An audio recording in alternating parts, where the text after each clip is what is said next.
Greetings, Mavericks and new viewers.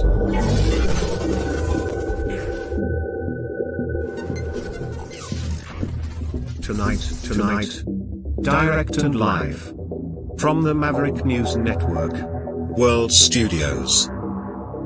This is Maverick News with Rick Walker.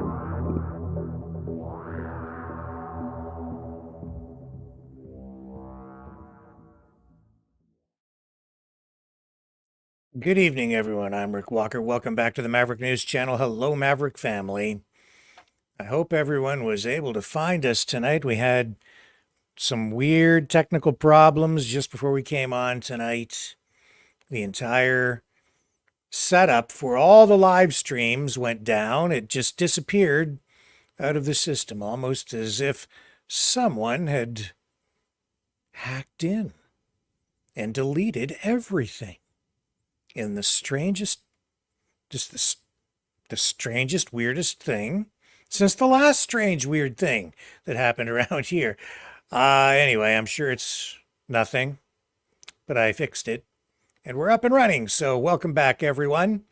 For those of you who managed to find us tonight, we do have some interesting stories to share. We're going to visit the Loads of Love humanitarian relief organization. I'm going to take you on a bit of a tour around the place and explain how they are providing humanitarian aid to people in need in a number of different countries, from Gaza to Cuba to Ukraine. They're all over the place and doing great work, and even in their local community. So acting not just locally, but globally in order to make a difference for people. So we'll tell you about that. And joining us on the program shortly, we'll have Dragon. I think he's going to be in the Dragon's Lair tonight. We'll be talking about the Canada Day weekend and attempts by some to cancel the festivities, at least the pro-Canadian festivities, while pro-Palestine festivities and pro-Pride festivities continue.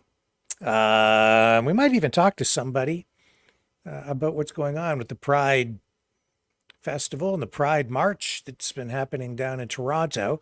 We have some video to share with you tonight from some of the other Pride festivals that are out there. What else do we have?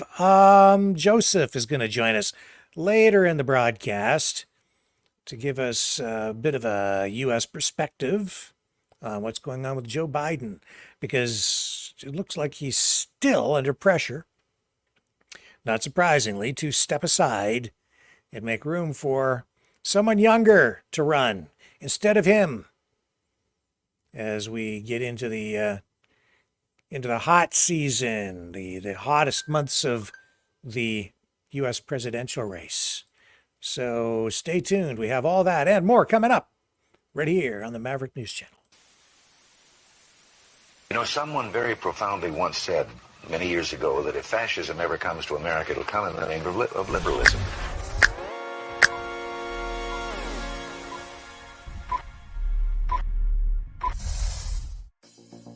Well, I think it's time we ask ourselves if we still know the freedoms that were intended for us by the Founding Fathers. If we lose freedom here, there's no place to escape to. This is the last stand on Earth. The entire world is watching. Every dictator, every crazy dictator in the world is watching.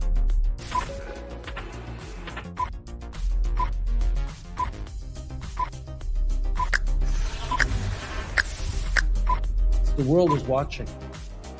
On TV, the entire world is watching. On social media. But the entire world is watching, and yes, they are seeing what we have apparently bravely been willing to say that others are thinking. Stand for freedom. Literally stand for freedom. Let's get this done. The entire world is watching. We're at war with the most dangerous enemy that has ever faced mankind in his long climb from the swamp to the stars. Maverick News. Maverick News. Maverick News. Let me have more control of my own destiny. The world is watching.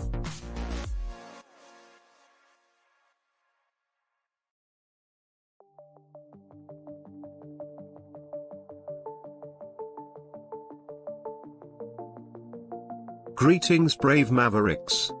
Our quest for truth continues. We go beyond fake news. Together we expose propaganda. Together we pull others out of rabbit holes. We are maverick thinkers. We are all unique individuals. Defenders of individual rights and freedoms. Credible. Trusted. Grounded in reality.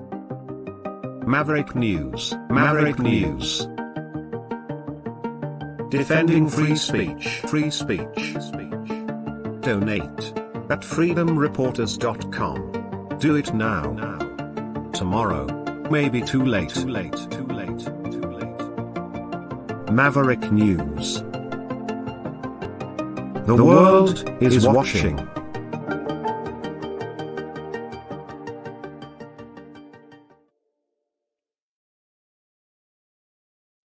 Joe Biden. Right after the debate, there were reports that he was gonna hang in there and he's gonna run. But the pressure continues. A lot of Democrats want him to step aside. A lot of Americans want him to step aside. So apparently he took off to Camp David, where he's surrounding himself with family and his inner circle. And he's taking advice, contemplating his future, considering possibly stepping aside. But Jill Biden, she wants to run.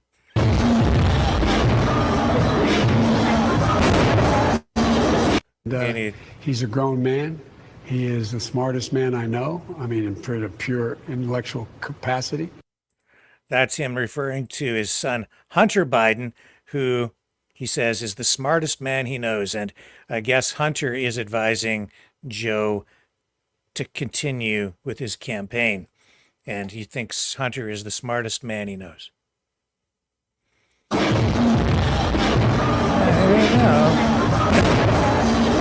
don't know.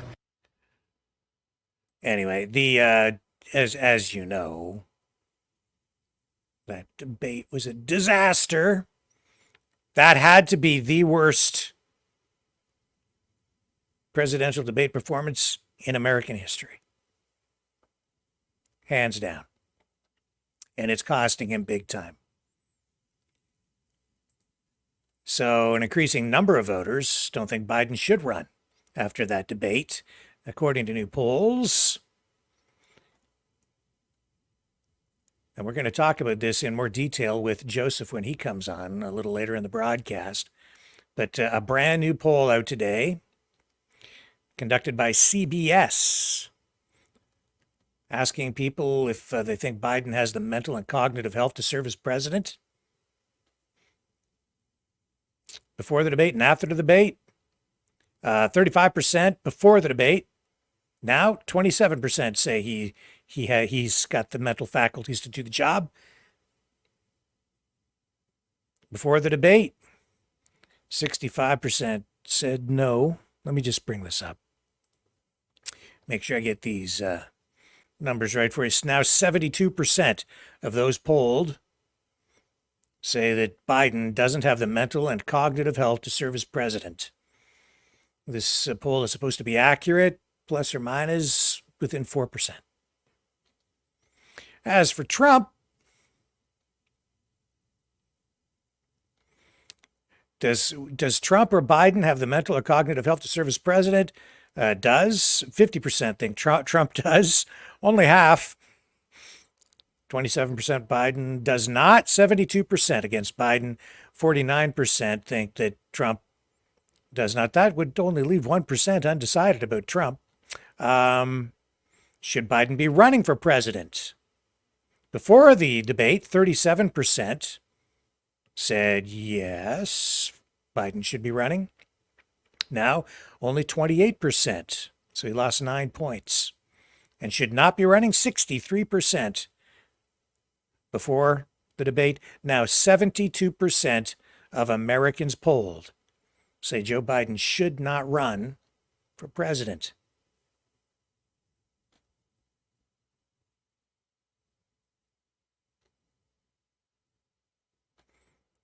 That is a strange, what is that? That doesn't make sense. That slide does not make sense. Oh, that's registered voters. This is now just Democratic registered voters. I'm sorry, I was reading that wrong. So, among registered voters, yes. Now, just within Democratic registered voters, before the debate, 64% said that Biden should run for president. Now only 54% say he should. And should not run for president among Democratic registered voters, 36% before, and now 46% say he should not run. So why shouldn't Biden be running for president? The top answers: voters who don't think he should, 86% because of his age. 71% say it's because of decisions he might make in office. 66% are not happy with his performance and say it's because of his record as president. And 59% say it's because of his ability or inability, I guess, to campaign effectively. And at the debate, which candidate, and then they have a series of questions here for registered voters who were polled. Which candidate presented ideas clearly? 21% thought Biden did. I don't know how you get that, but 47% thought Trump did. In every category, of course, Trump dominates with results on the positive side. Which candidate appeared presidential? Only 28% thought Biden appeared presidential. 46% thought Trump did. Inspired confidence, 18% thought Biden did. 44% were on Trump's side. And which candidate explained plans and policies clearly? 35% thought Biden did. 43% thought Trump did. Did they tell the truth at the debate? In other words, which one's a liar? 40% thought Biden told the truth. Only 32% thought Trump did. I see. Trump's a liar. I see. Personal finances, their policies would make you. So which candidate would leave you better off financially with their policies? 45% think Donald Trump would do a better job. 19% thought Biden would. Financially worse off?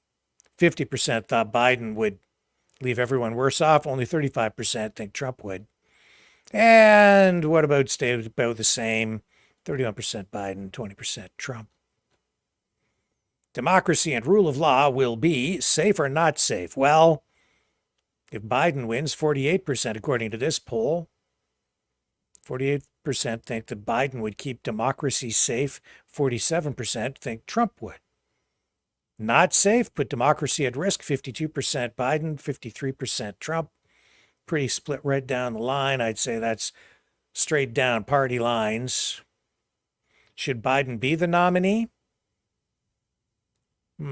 Democratic registered voters, 55% think he should continue running. 45% of registered Democratic voters think he should step aside. My guess is the poll is skewed. Probably skewed in favor of Biden. That's my guess. Can't prove it. Polls are often skewed. Biden have mental and cognitive health to serve as president. Democratic registered voters does 71%. That's before the election. Now, after the debate, rather, 59% does not have the mental and cognitive health. 29% before, 41% after. What a disaster. What a disaster. Those are the important numbers. And that's what's going on this day, on this June 30th, 2024, Sunday. What an incredible disaster. I mean, seriously. Now, see, it isn't just about whether he's lucid, if he has Alzheimer's. Some people think the guy is downright nuts. In fact, Tulsi Gabbard came out with scalding commentary. She says Joe Biden is actually insane. Her word.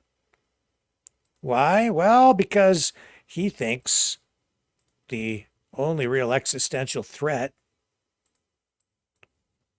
the only existential threat to the world, to America, to mankind, is climate change.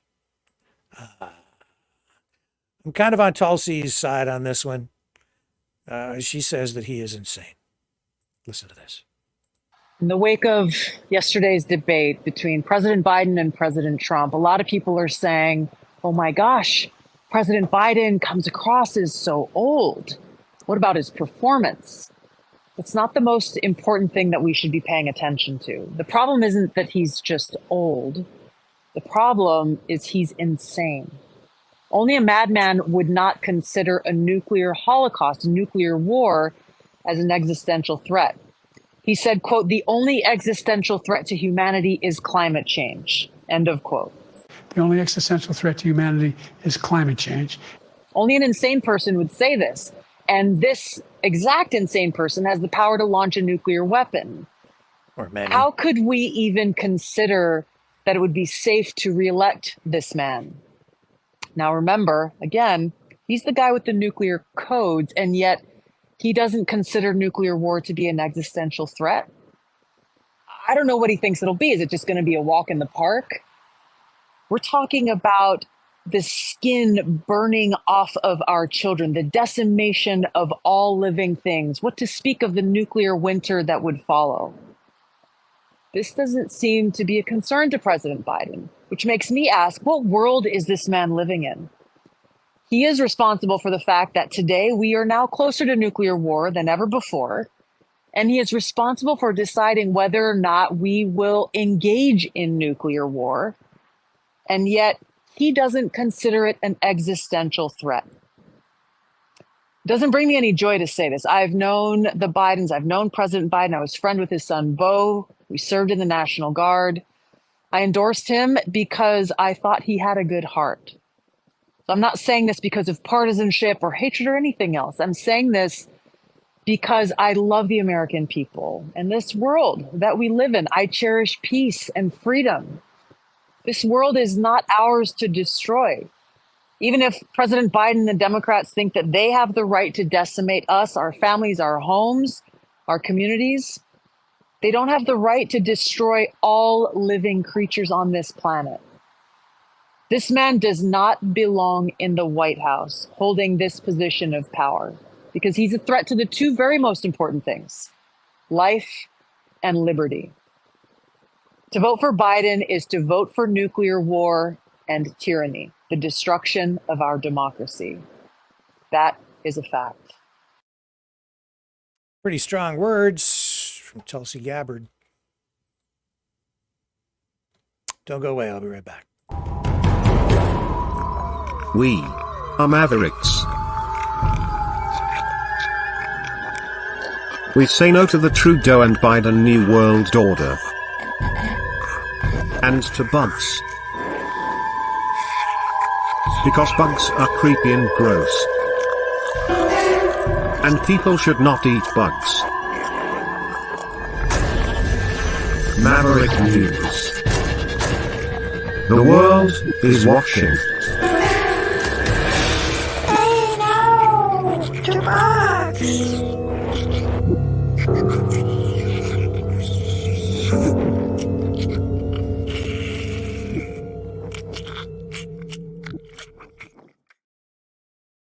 And since we have a lot of festivals going on this weekend all across Canada because it's the Canada Day weekend, I thought we better just play this one again. Here he is, your Prime Minister, ladies and gentlemen, Mr. Fancy Socks with his all-new Fancy Dance. The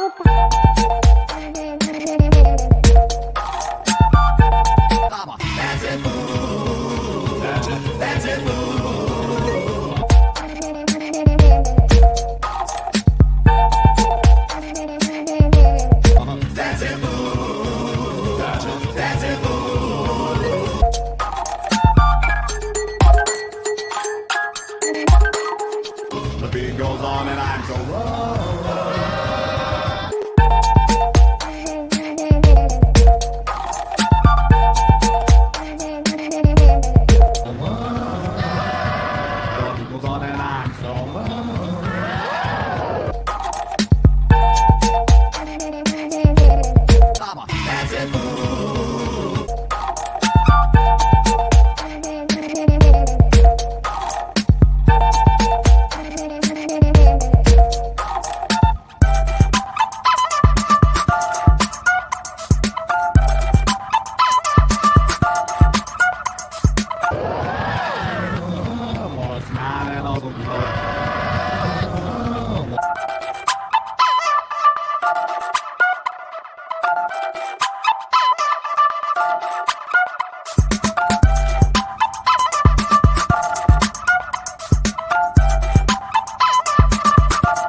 The information war is raging.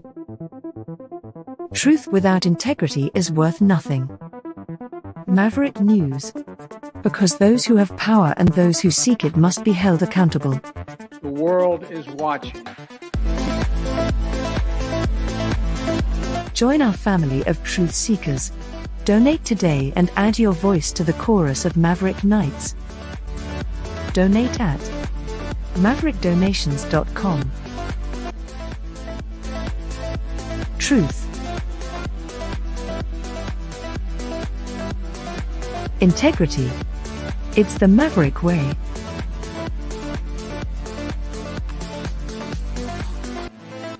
Maverick News. The world is watching.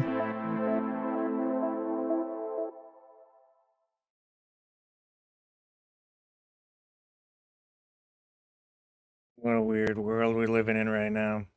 Everything's changing, though. Over in France, you can see it because France is going through an election. National Rally is leading the first round of voting in what is turning out to be a high-stakes election that puts France on course for what the mainstream media is referring to as a far-right government for the first time since World War II. Polling agencies have projections out there suggesting that National Rally has secured a third of the vote during the first round of parliamentary elections. On the other side of the political spectrum, early polling is suggesting that the leftist alliance, New Popular Front, has 29% of the vote. French President Emmanuel Macron and his centrist party is trailed with only 20.5% of the vote, putting them in third place. They're all competing for 577 seats in the National Assembly. That's the equivalent of the U.S. House of Representatives, essentially. So those that polled above 12.5% of registered voters in their constituencies but did not cross the 50% threshold will go into a runoff next week. Macron called the snap election one day after his party was crushed by RN back in June's European parliamentary elections. And his decision to call this snap election has been seen largely as an attempt to, well, some people say spook voters away from the political extremes. But whatever his strategy is, or might have been, it's not working for him. The winds of change are blowing in France. Indeed, I would say they are blowing all across Western nations. He has warned that if either the far left or far right, as he puts it, wins this election, there could be a civil war in France. Is it really that serious? I don't know. But I do see the volatility. I see the extremes forming up on both sides, and it is concerning. Back home here in Canada, Pierre Poilievre has released a new video. Speaking of, the left and the right, I would say the Conservative Party of Canada is still on the progressive side, perhaps. That might be a good way to phrase it. I think Poilievre represents the conservative arm of the CPC, certainly more conservative than the Trudeau Liberals, at least economically. He'll be much more responsible fiscally. Anyway, here's his new promotional video. Let's take a look at what Pierre has to say. Used to be that the Conservatives are seen as the party of big business, Bay Street and Wall Street. Bay Street being the Canadian equivalent, right? But now, Pierre, on the Conservative side, I think he is taking a bite out of the populist movement, and he's gone to great lengths to reshape his image, and I think people in the Conservative Party in general are trying to tap into that populist wave that is beginning to sweep the country. Here he is. Here's Pierre. Caravan, everybody. Sorry. Welcome aboard the Common Sense Caravan, everybody. We rented a little RV to take my family from Montreal to Quebec City and many beautiful stops along the way. We went Montreal to Victoriaville, to Trois-Rivières, Rivière-du-Loup, Charlevoix, Saguenay, Beauport, Quebec City, and now we're headed back to Montreal. We're just passing St. Hyacinthe, as they say it in English. It's Saint-Hyacinthe. Incredible trip. Our little guy Cruz caught about 3 fish actually in 5 minutes his first time out. Dad was very proud. He fed the alpacas, picked fruit out in a little farm in the Saguenay, and saw the fighter jets at the Bagotville Air Show. Our little girl Valentina got to do a little bit of swimming and play in the parks. Both of them had a lot of fun. Hannah loved rekindling memories of when she was a kid, and her dad would pack the family up, take them on road trips throughout rural Quebec when she was living in East End, Montreal. And we're now passing those memories on to our kids. They're both asleep now.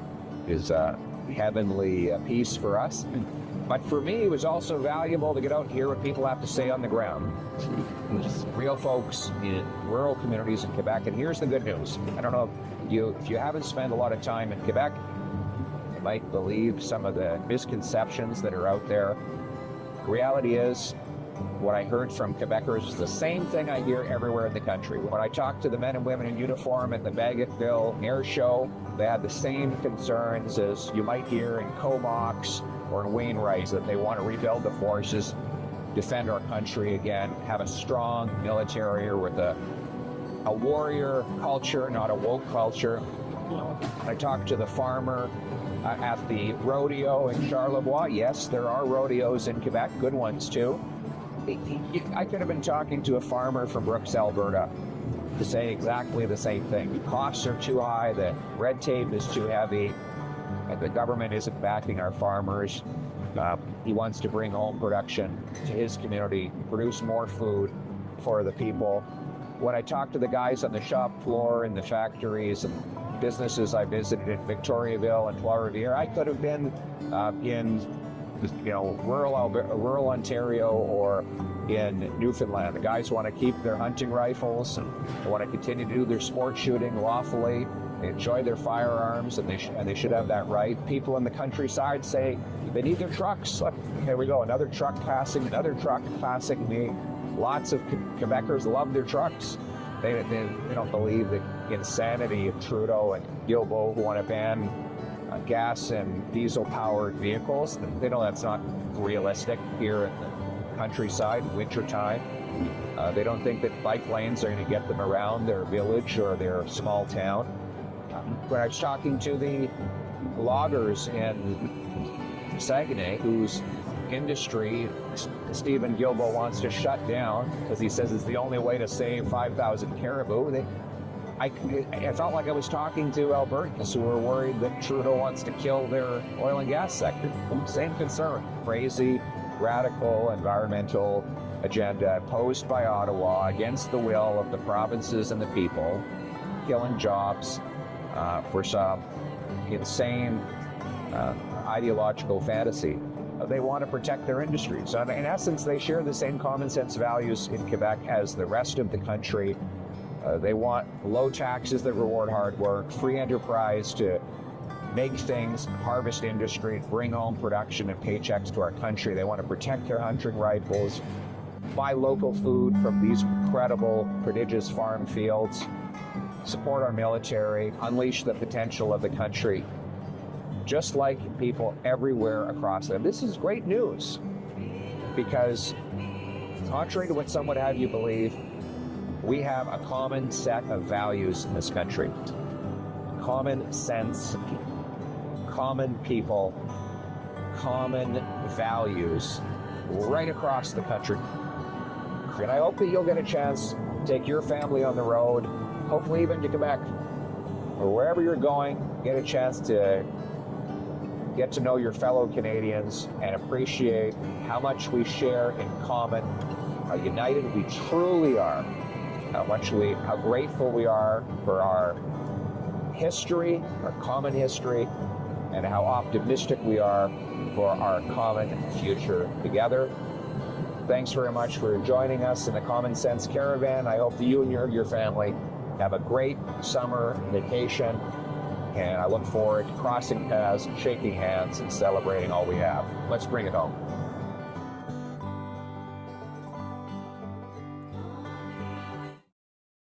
And just to be clear, I didn't get paid to run that.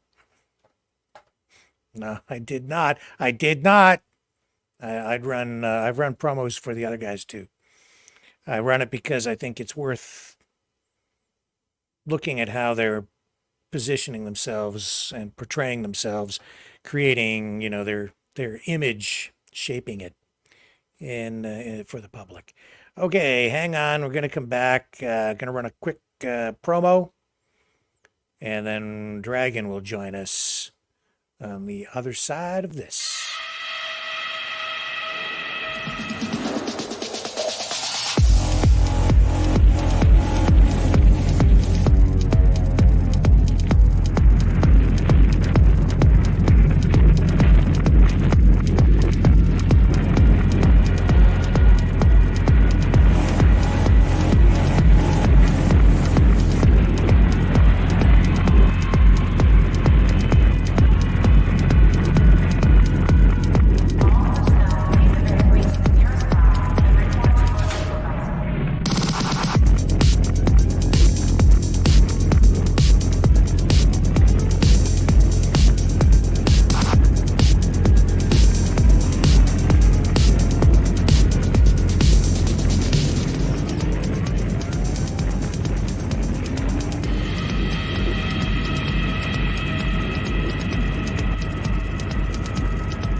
Maverick News.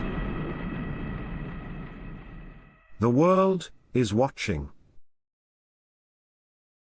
Okay, I'm back, and just a reminder that if you like what we do here on the program, you can support the Maverick News channel, Maverick News Network, by donating at maverickdonations.com.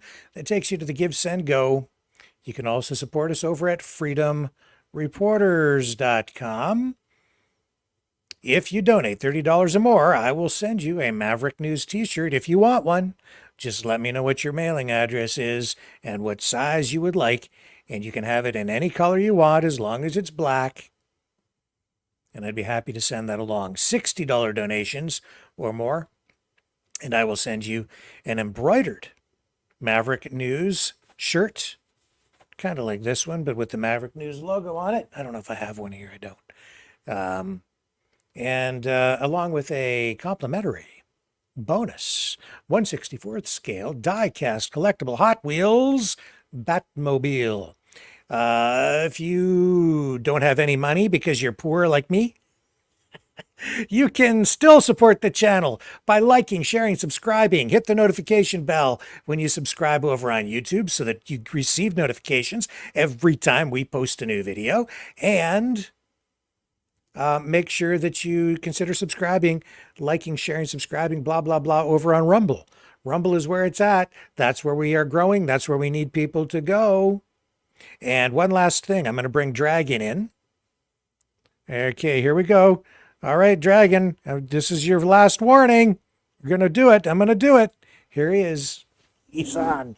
I'm going to let, yes, the thumbs up. Tell people to give us the thumbs up, Dragon. Give us a thumbs up, guys, because we need it. We need to be recognized by the recommendation of YouTube. So please, thumbs up, hey, and yes. Subscribe for sure, because we need subscriptions. Yes, we do. And thank you, Dragon, for doing that. In fact, the other night, you guys did rise to the occasion. We asked everybody to give us the thumbs up on, just hit that thumbs up on YouTube and over on Rumble. And it far exceeded, actually, the 100 that we were trying for that night. I thought we were getting close to 100 at the end of the night, though. I went back and checked, and we were well over that. We got like 170 or 180. So anyway, wow. I'd be really pleased if we could get 100 likes, a thumbs up on the YouTube channel tonight. So please hit the thumbs up. Thumbs up. That will be greatly appreciated.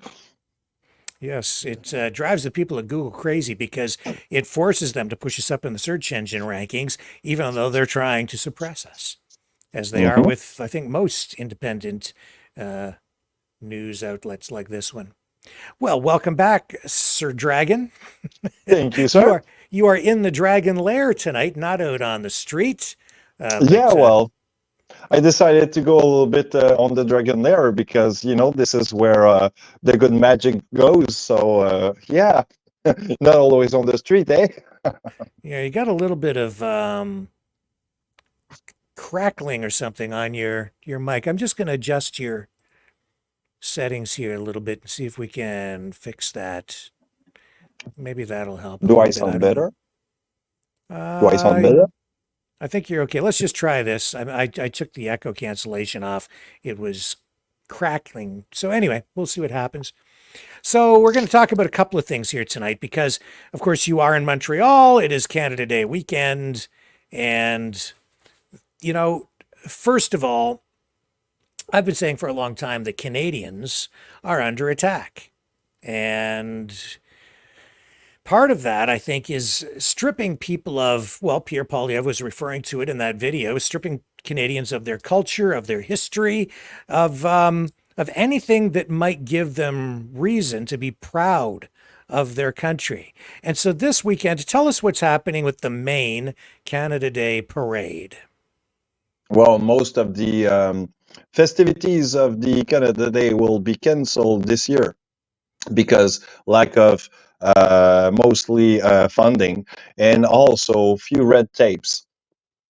I don't know what that means, but I'll check that out for you later. The thing is, we have Nicholas Cohen who's blaming the lack of funding from our government. So basically, we don't have any parade. And it's sad because I was looking forward to follow the parade for you guys and showing you how we do in Montreal. Things are not going to happen as planned. So Nicholas Cohen is the organizer of the Canada Day Parade, and he says this year, no government funding for it, too much government red tape, couldn't make it happen. So no Canada Day Parade in Montreal, one of Canada's largest cities. with, in one of Canada's oldest cities. Because I will tell you, okay, by experience, we are proud Quebecer for sure. 24 of June, I mean, we are blue and white all the way out. But when it comes to the first, we become red and white, and we do show our appreciation for our country. And I mean, nowadays people will have to stay home and take a beer with the friends in front of the TV, or probably the only, well, there's a few things, but it's going to be really um, kind of cluster. It's going to be a small festivities. Like, for example, there's going to be, at least tomorrow at 10 o'clock, there's going to be some fireworks at the old port, but that's about it. It's the only thing that in Montreal that you're going to have much. So Yeah, well, at least you have some fireworks going on down there, and I would expect you'll have a large crowd. I think you're quite right. I mean, even though Quebec is seen as you're all a bunch of separatists up there, you don't want to be part of Canada. What the heck's the matter with you? That's not true. Not on July 1st.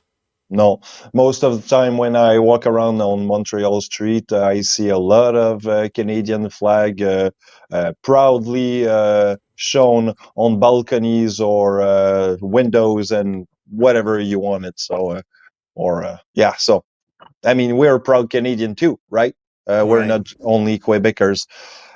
So that's the sad part of the story. And while all that is happening, a new poll has come out showing that the majority of Canadians are still proud of Canada, but that is on the decline. So this is a Leger marketing poll, and 45% of people who did the survey said they were feeling less proud than they did 5 years ago. And that's up 16 percentage points from 2021 when they posed the same question. Why do you think, Dragon, Canadians are not as proud of their country as they once were, as we once were? I would say probably because our government is not recognizing our culture pretty much as well as they were once before. It's been known that our government, Trudeau has once said that we don't have any culture anymore. So I think that people at home will respectfully say that it's infuriating, and it's probably coming from there. This poll also asked Canadians, what they thought what was their main concern. Well, no big surprise. Get this, Dragon. The poll says that the number one concern for Canadians is the Trudeau Liberals. What do you think of that? Well, what I will say is that it is a lot telling. It's telling you a lot about how we are frustrated about the Liberal government, and I think it's time for him to step out at some point. Now, Trudeau or Poilievre said in his video there that Canadians do have a common set of values, that, we share a lot of things in common. As diverse as the country is, from coast to coast to coast, do you think that's true? Is Canada a country with a culture? Justin Trudeau has said at times that Canada does not actually have a distinct culture.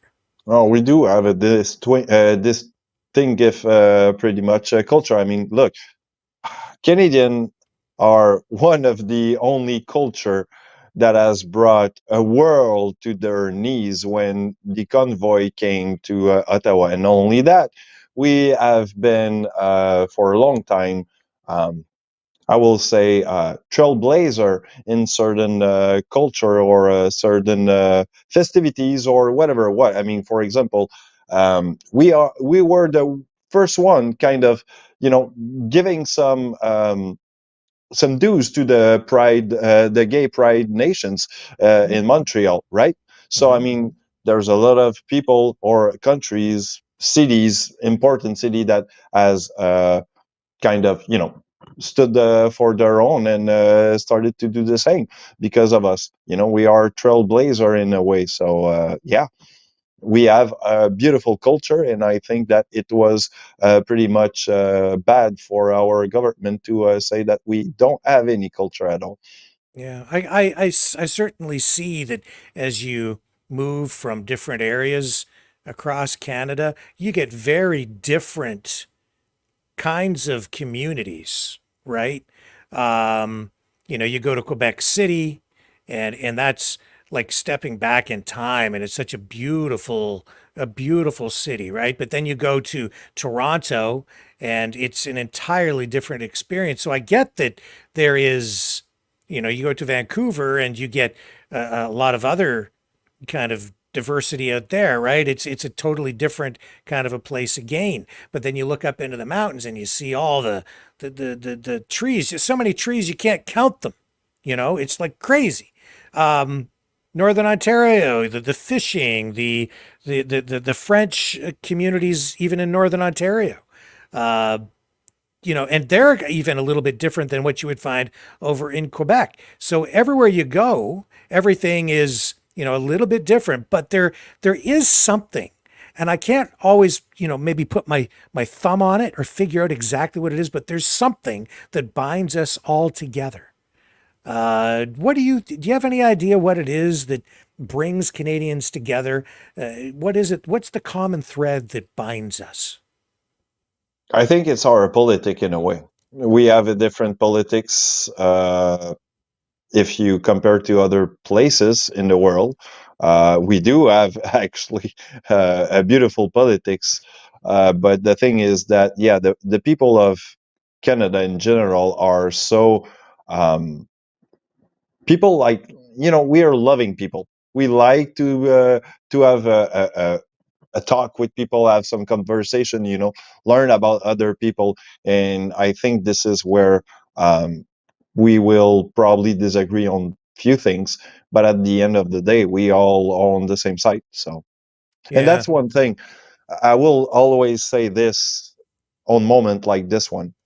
When I was back in the 80s or the 90s, mostly when the referendum was a thing, for a long time, I did discover that we had a certain kind of this thing, a sort of a fight between the French and the English culture in Canada, right?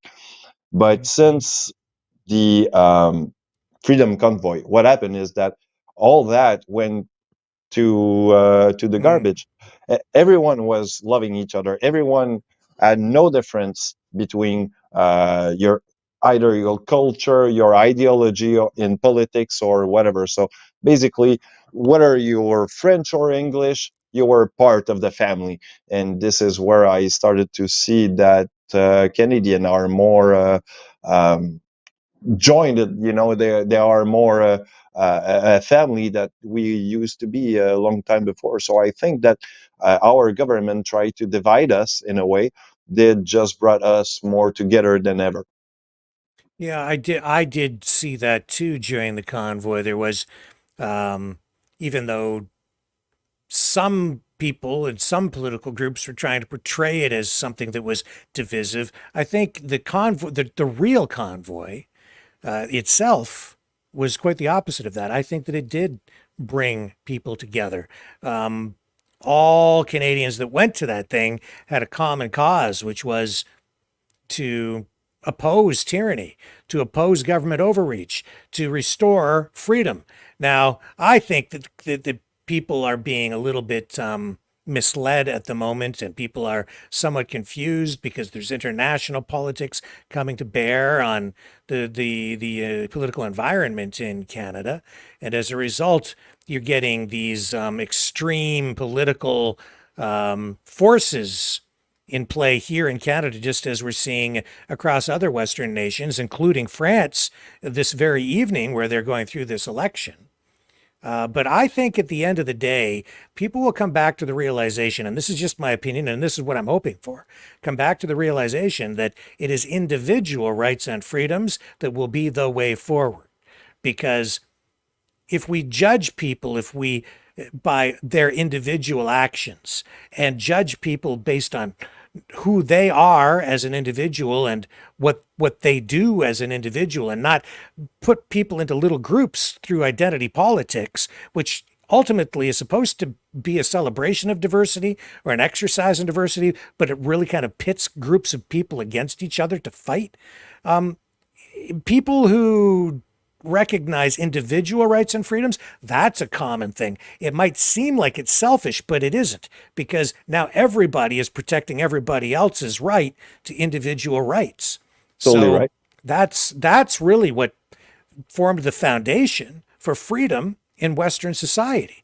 Individual rights and freedoms. And as Dennis Prager often says, the bigger the state, the smaller the citizen. And it's so true. And that is why we must preserve individual rights and freedoms. It's because of the collective mindset during the pandemic, where it flipped everything upside down and took away your individual rights and freedoms. It made you responsible for the collective instead of having the government protect your rights as an individual. You see, that's why everything went out the window. If we got back to just preserving individual rights and freedoms, put that front and center, top of the priority list through the Constitution, the Charter of Rights and Freedoms, then, and through legislation, preserve individual rights and freedoms, everything comes back into balance. That's the key. And I don't really hear too many people talking about it, but inevitably, I think the system will self-correct. No, actually, you're totally right. Actually, and I will go back to the guy that you did interview the other day, Chris, right? I mean, wow, this guy, he just pointed out actually what you just said. Okay, if we would gone through the legislation and pick the right way to see the way you have been offended in your right and fight with that part of the legislation, you're winning already. So yes, yeah, and that's really what it comes down to, is learning or figuring out how to use the system properly to defend your rights. Whether you're dealing with a police officer on the street or in the courts, or dealing with a politician who is passing some legislation or coming up with new economic policy that's going to affect you and your family and the benefits that you might receive as a taxpayer. Everything comes down to protecting your rights as an individual. And if the government would just respect us all as individuals, then we would, I think, be back on a path toward real, true freedom. But that's my opinion anyway. And Chris Weisdorf with that court case, which he was successful in arguing. It was a small victory in court, but it pointed out that the Quarantine Act in the province of Ontario was not being administered lawfully or legally because they were making it mandatory for people to take the PCR test by sticking a swab up your nose, which is a violation of bodily autonomy. And right in the Quarantine Act itself, it says that you can't make that mandatory. It's like you can't inject somebody with something, against their will. You can't stick something up somebody's nose against their will. It's an invasion of a person's body. It's a violation of someone's individual right. I'm not going to force anyone to take alcohol or drugs the same way that as a doctor, someone's not going to pull me over just to get some medicine. Yep. But we've drifted so far away from that principle in our society and in law that even the lawyers were not focused enough on that. They weren't even thinking about it in those terms. And that's why no lawyer really had argued the case in that way. But Chris Weisdorf, who isn't a lawyer, basically practicing power of attorney for a woman who was appealing a conviction on the Quarantine Act, went in and successfully argued what should have been, I think, a simple point by pointing out previous case law that also protects individual rights in the past, setting legal precedent. He did all the legwork, did his homework, went in and successfully argued that case, which just illustrates my point. We need to get back to protecting people's rights as individuals. Yep. Yeah. It's like, for example, earlier today, I went to Square Victoria, just look at what's going on also at McGill. But when I was at Square Victoria, I was sitting on the bench doing something kind of illicit. Let's put it this way, right? Everyone knows I'm a 420 year, so I mean, I'm not advocating anyone to do it, but I was taking a risk here. So I was having some cups around here, and one of them comes around and say, "Look, you're sitting in a park and you're doing this, right?" And I'm like, "Yeah, but these guys right in front of me are, camping in the park right in front of me. I mean, this also is infringing into my. I mean, look, we can play the same game, right? And I know my rights, so I mean, I can also say Miranda." And he looks at me and say like, "Oh, okay." And he went away. So, I mean, look, I just did that, took my rights, right? And I told him I was right here just to look at what's going on. Because, as a citizen journalist, not telling for who I'm working or if I'm working for someone, but just being myself, I was being independent and just, being there for my own curiosity. So, you have every right to be there. It's public space. exactly. So, I'm doing my thing and they're doing their job. And like I told him, I said, look, the only thing I'm doing is filming if there's something going on. And I mean, I would argue that you are here to protect me if something happens. So here's, the job that we all do. So, I mean, you got your job, I got mine. And this is what it is. Yeah. So, yeah. Let's take a quick break. Stay right where you are. Gonna run a little promo, and when we come back, Joseph will join the conversation as well. So don't go away, Dragon. Don't go away, Maverick family. I will be right back with our other Mavericks. The New World Order. Government overreach. The Great Reset. Mainstream media lies. Now more than ever, independent voices are needed. Donate now at freedomreporters.com. That's freedomreporters.com. Maverick News. The antivirus program for your mind.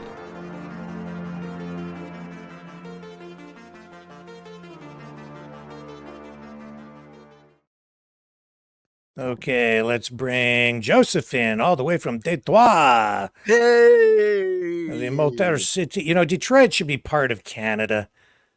Do you know why? You know why? Go ahead. It's because there's so much shared history between Detroit and Windsor, and even where I live here in Chatham, Ontario, which is only an hour away from the Windsor-Detroit border. Fort Detroit, I think of the War of 1812, and, I just think of all that history. You guys, you need to separate from the United States and join Canada. Most I know in Windsor would flip that, say they need to be as bad as we are here. You guys are worse right now, but we're on our way. So Windsorites, I think, would like to join Detroit Michiganians. Yes, yeah, that's true. I lived in Windsor for over a decade. I love Windsor and I love Detroit. I absolutely do. Even the parts of Detroit that are kind of rough around the edges, I even love those areas because there's so much history, and even those areas have so much character. And I used to go over to Detroit like weekly on the weekends to just go around, check things out. You have the Fox Theater over there. You have so much talking about culture. Now, there's a city with culture. I actually, and I don't tell my Torontonian friends this, but I think Detroit has more culture than Toronto by far. Well, Toronto kind of, as far as livable space, is bigger and better. But yeah, Detroit, we've got the Mexican town, kind of the little Chinatown area, a Polish town, aka Hamtramck. So yeah, I mean, in a sense, but yeah, you're referring to.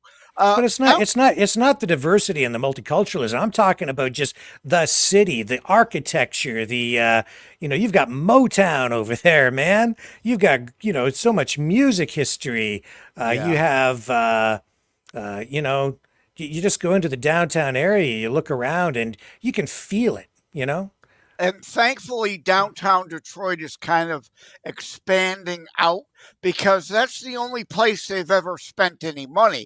The rest of the 99% of the multi-miles of Detroit city limits looks like Hiroshima after the bomb hit still, even after all these years. But yeah, now, have you been, likewise though, too, I used to go to Windsor all the time, but after 9/11, of course, it's a pain in the butt to go over there. So I haven't been over there in decades, but I used to spend a lot of time at California's Musical Roadhouse by the Walker, I the remember Walker that, plant. Yeah.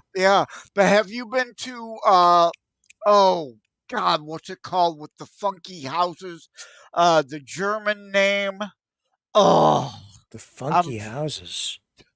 yeah, it's named after that German street name. Oh, I'm drawing a blank on it. I'm gonna go over. Carry on while I jump over to Google. That's okay. It's not really that important, but wherever it is, I've probably been there. Yeah. I don't know. Well, I've never been to Detroit, but I can probably show you some part of Montreal that look like Detroit. I don't know. Detroit's been through a lot. See, that's part of the culture, though. That's part of the history, with the automotive industry building up and the Industrial Revolution. And then they've been through so many periods when the economy has taken a nosedive. And, they've had the culture wars over there, of course. And 1920s was pretty hard for them. Yeah, so, the Depression was pretty bad. I got it. The Heidelberg Project. Heidelberg Street.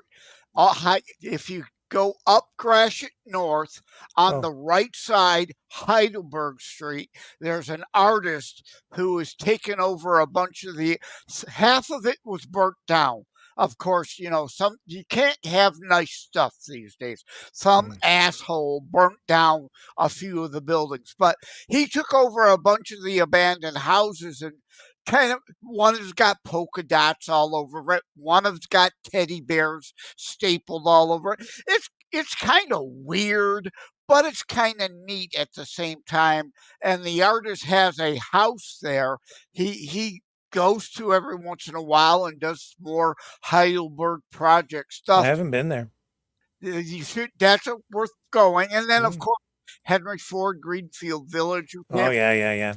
Greek town, but I don't mention Mexican town and Greek town for the DEI diversity bullshit, because while those are indeed little communities, mostly because people are born into them and they stay there, it's not as if they're fortresses to keep other people out. We are in Detroit the true American melting pot, right? Yes. Yeah.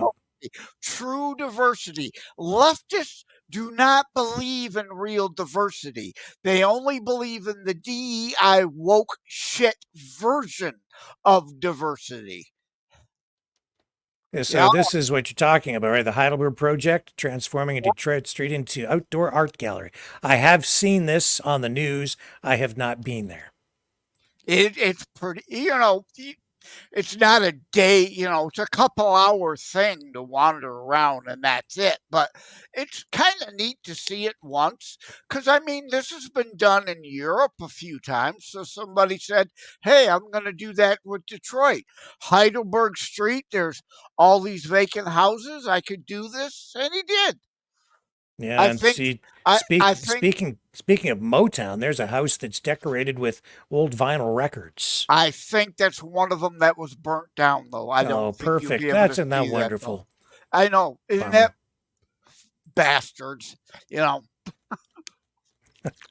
burning down our memoriam or these kind of beautiful house because they have some artistic type of thing on it. I mean, it's like vandalizing an old memoriam to So me. what he's done here is he's kind of taken the lead on this, built up the community by taking old, kind of rundown, even condemned houses and turning them into works of art so that it brings people to the community and injects some economic activity. Is that pretty accurate? Exactly. Yeah. It creates an economic boost. And there are still regular residents that live in and among all these houses that are there that are actually lived in. They're not all abandoned. Yeah, so this is, I think this is quite intelligent, and it shows that where there's a will, there's a way. People will find a way to survive. People can make a difference and turn things around and improve their community. And this is a real good start. It's a very unique way to address some pretty serious social issues. Yep. Take 75 north or south or 94 east into Detroit, or of course coming across the bridge or the tunnel, and soon the Gordie Howe Bridge will open. You'll be able to get on 75 north and go to Gratiot Avenue north. Heidelberg's about a mile and a half up on the right. That's where the Heidelberg project is.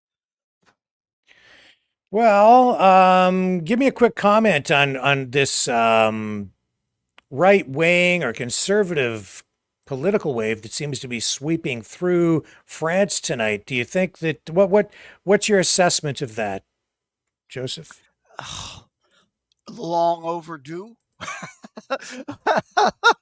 I mean, finally, the frog in the boiling water finally recognized it's fucking hot in here.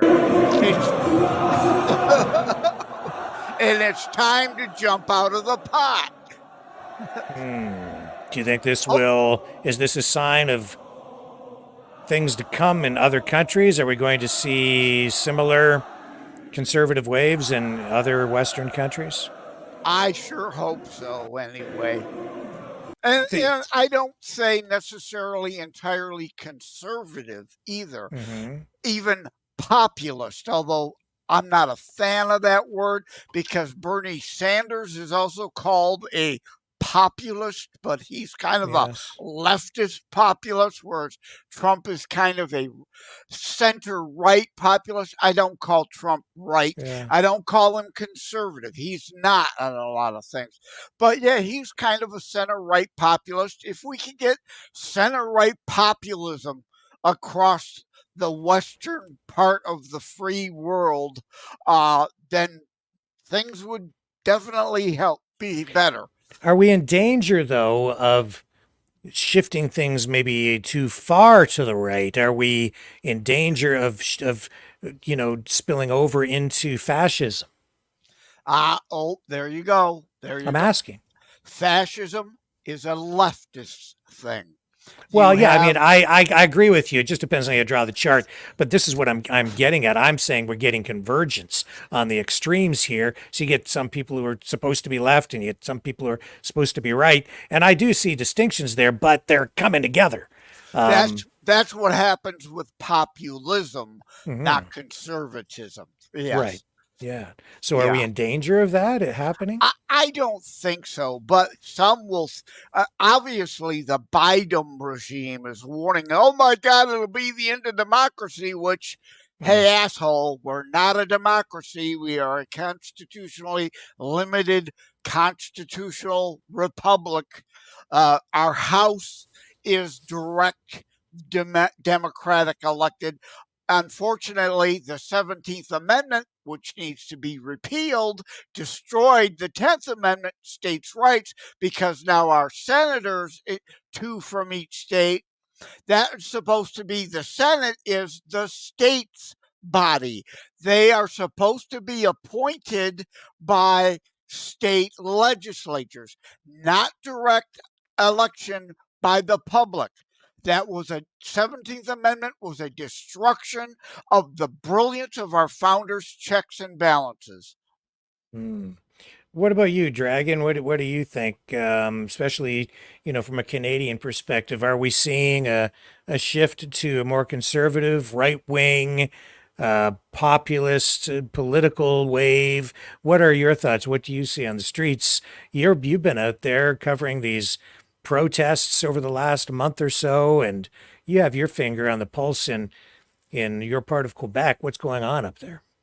Well, I see a shift, yes, but the shift will be into how people will probably just agree easily or not on something. And when they just don't agree, they just don't do nothing. So there's I will call that a lack of activation here. So, I mean, what I see is that we see a leftist, I think, turn on around. I mean, with the Palestinian crowd, for example, it's looking bad. I mean, there's things that makes me think that sometime soon we're gonna have an uproar, but the uproar might just be a bunch of guys who's angry and just pissed enough to do some crazy things on the street, and some of us will be tangled in the between.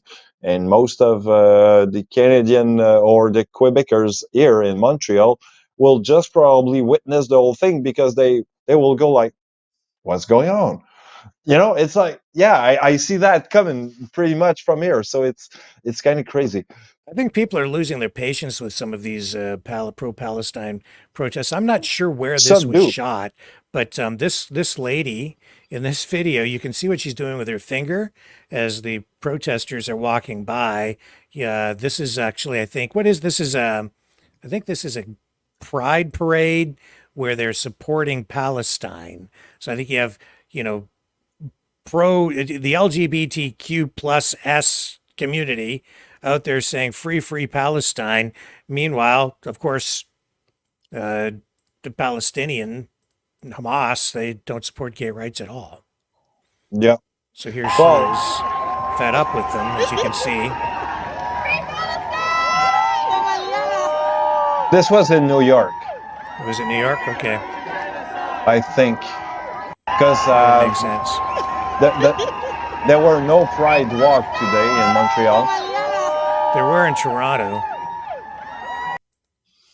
Big Yeah, in Toronto I've heard of the same thing kind of happening also in New York, I think. So, I mean, I'm not sure where this footage is from, but I mean, it's, you see the frustration is growing around. So, yeah. Yeah, we'll talk about frustration. I'm frustrated with the lunacy that I'm seeing from people because look at this one. Just listen to what this lady says and then look at her. Stop. Fuck him. You're just a white person. You're a white person. Get out. We don't like white people. Oh. Free Palestine! Stop. What is that? She, I don't know. Is she white? I don't know what she is. I don't know. She looked maybe little less than full. Like she's certainly I guess not maybe Tom Shalhoub white, but we don't like white people around here. Rick, and I give her credit for being honest. Okay. I want them to be honest. Sure. Yeah. Can I see it once again? Sure. Yeah. Of course. Here we go. Here she is. I guess maybe she's not. I don't know. I'm bad.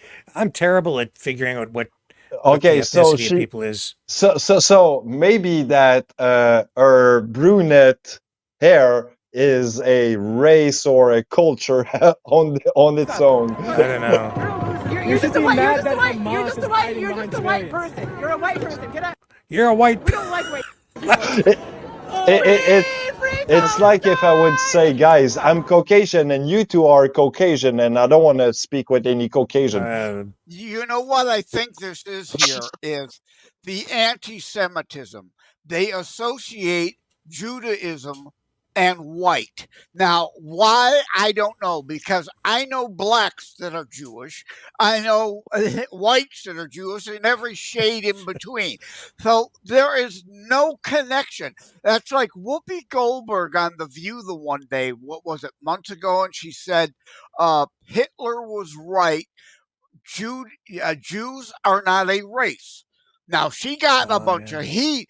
I was one of the few people that said, like a stop clock, she was actually right for a change. Judaism is a faith, is a religion. Blacks, whites, and everywhere in between. It is a class of people, not a race. We are one human race with different skin tones. We are subcultures and subclasses. And then, of course, obviously, I got heat for defending Whoopi on that.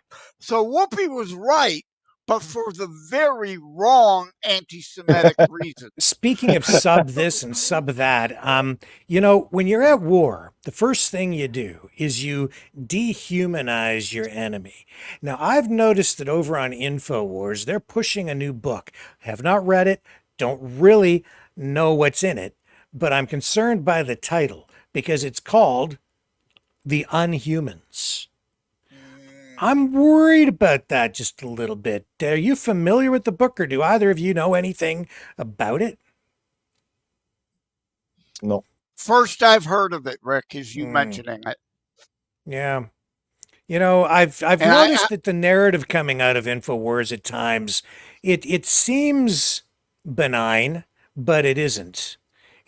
I think that the language that they use to promote ideology over there at times, it cloaks the true message, and then over time it sort of permeates. And when I see a title like The Unhumans, they're selling people, I think, maybe, and I'm gonna have to find out more about it, but I know they talk a lot about transhumanism. But if you transpose or superimpose these sort of abstract ideas onto groups of people, then when you condition people through ongoing media campaigns in a particular way, then you can shape their minds, shape the way that they view people. When you kind of peel off the layer of facade and then expose what it is you really meant later. Yeah. And people that are easily indoctrinated into a really negative idea. I was saying this for a long time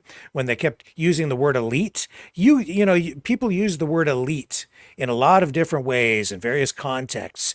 But I noticed, especially at InfoWars, that they kept using the word elite over time. And I said, about 4 months before they did this, I said, they're going to replace that word elite with Jew and Zionist. That's what they're going to do. And then they finally did. It was about 3 months after I said that they were going to do it. It took me a while to figure out that what they were really doing was promoting old tropes in masked language, changing the words to make it more palatable and have people not understand what it was they're really selling. And unhuman, that's leftardism language. That's demo KKK rat language. Blacks weren't human, so they could be slaves, right? Now, babies aren't really human until they come out the birth canal, so they can be slaughtered. That's leftist language, twisting, warping language. Exactly. I've written on that several times. It's in my Constitutionalist Politics book, the first one. Exactly. Twisting and warping of language to be something else, like you said, because they can't come out and say that, kill all the Jews, but kill all the elites when they really mean Jews, then that's because who are the elites? Who are the elites? It's the people who control the banks and the media and the pharmaceutical industry. And those are the people who are trying to murder you. And, by the way, they're the elites. I mean, the Jews. It's really what it comes down to. That's what they're. And here's Kanye West. Speaking of anti-Semitism and charges thereof, he's over in Russia right now. And I guess he's a rock star in Russia. I just came across this before we came online tonight. And he's wearing his, what is that on his head?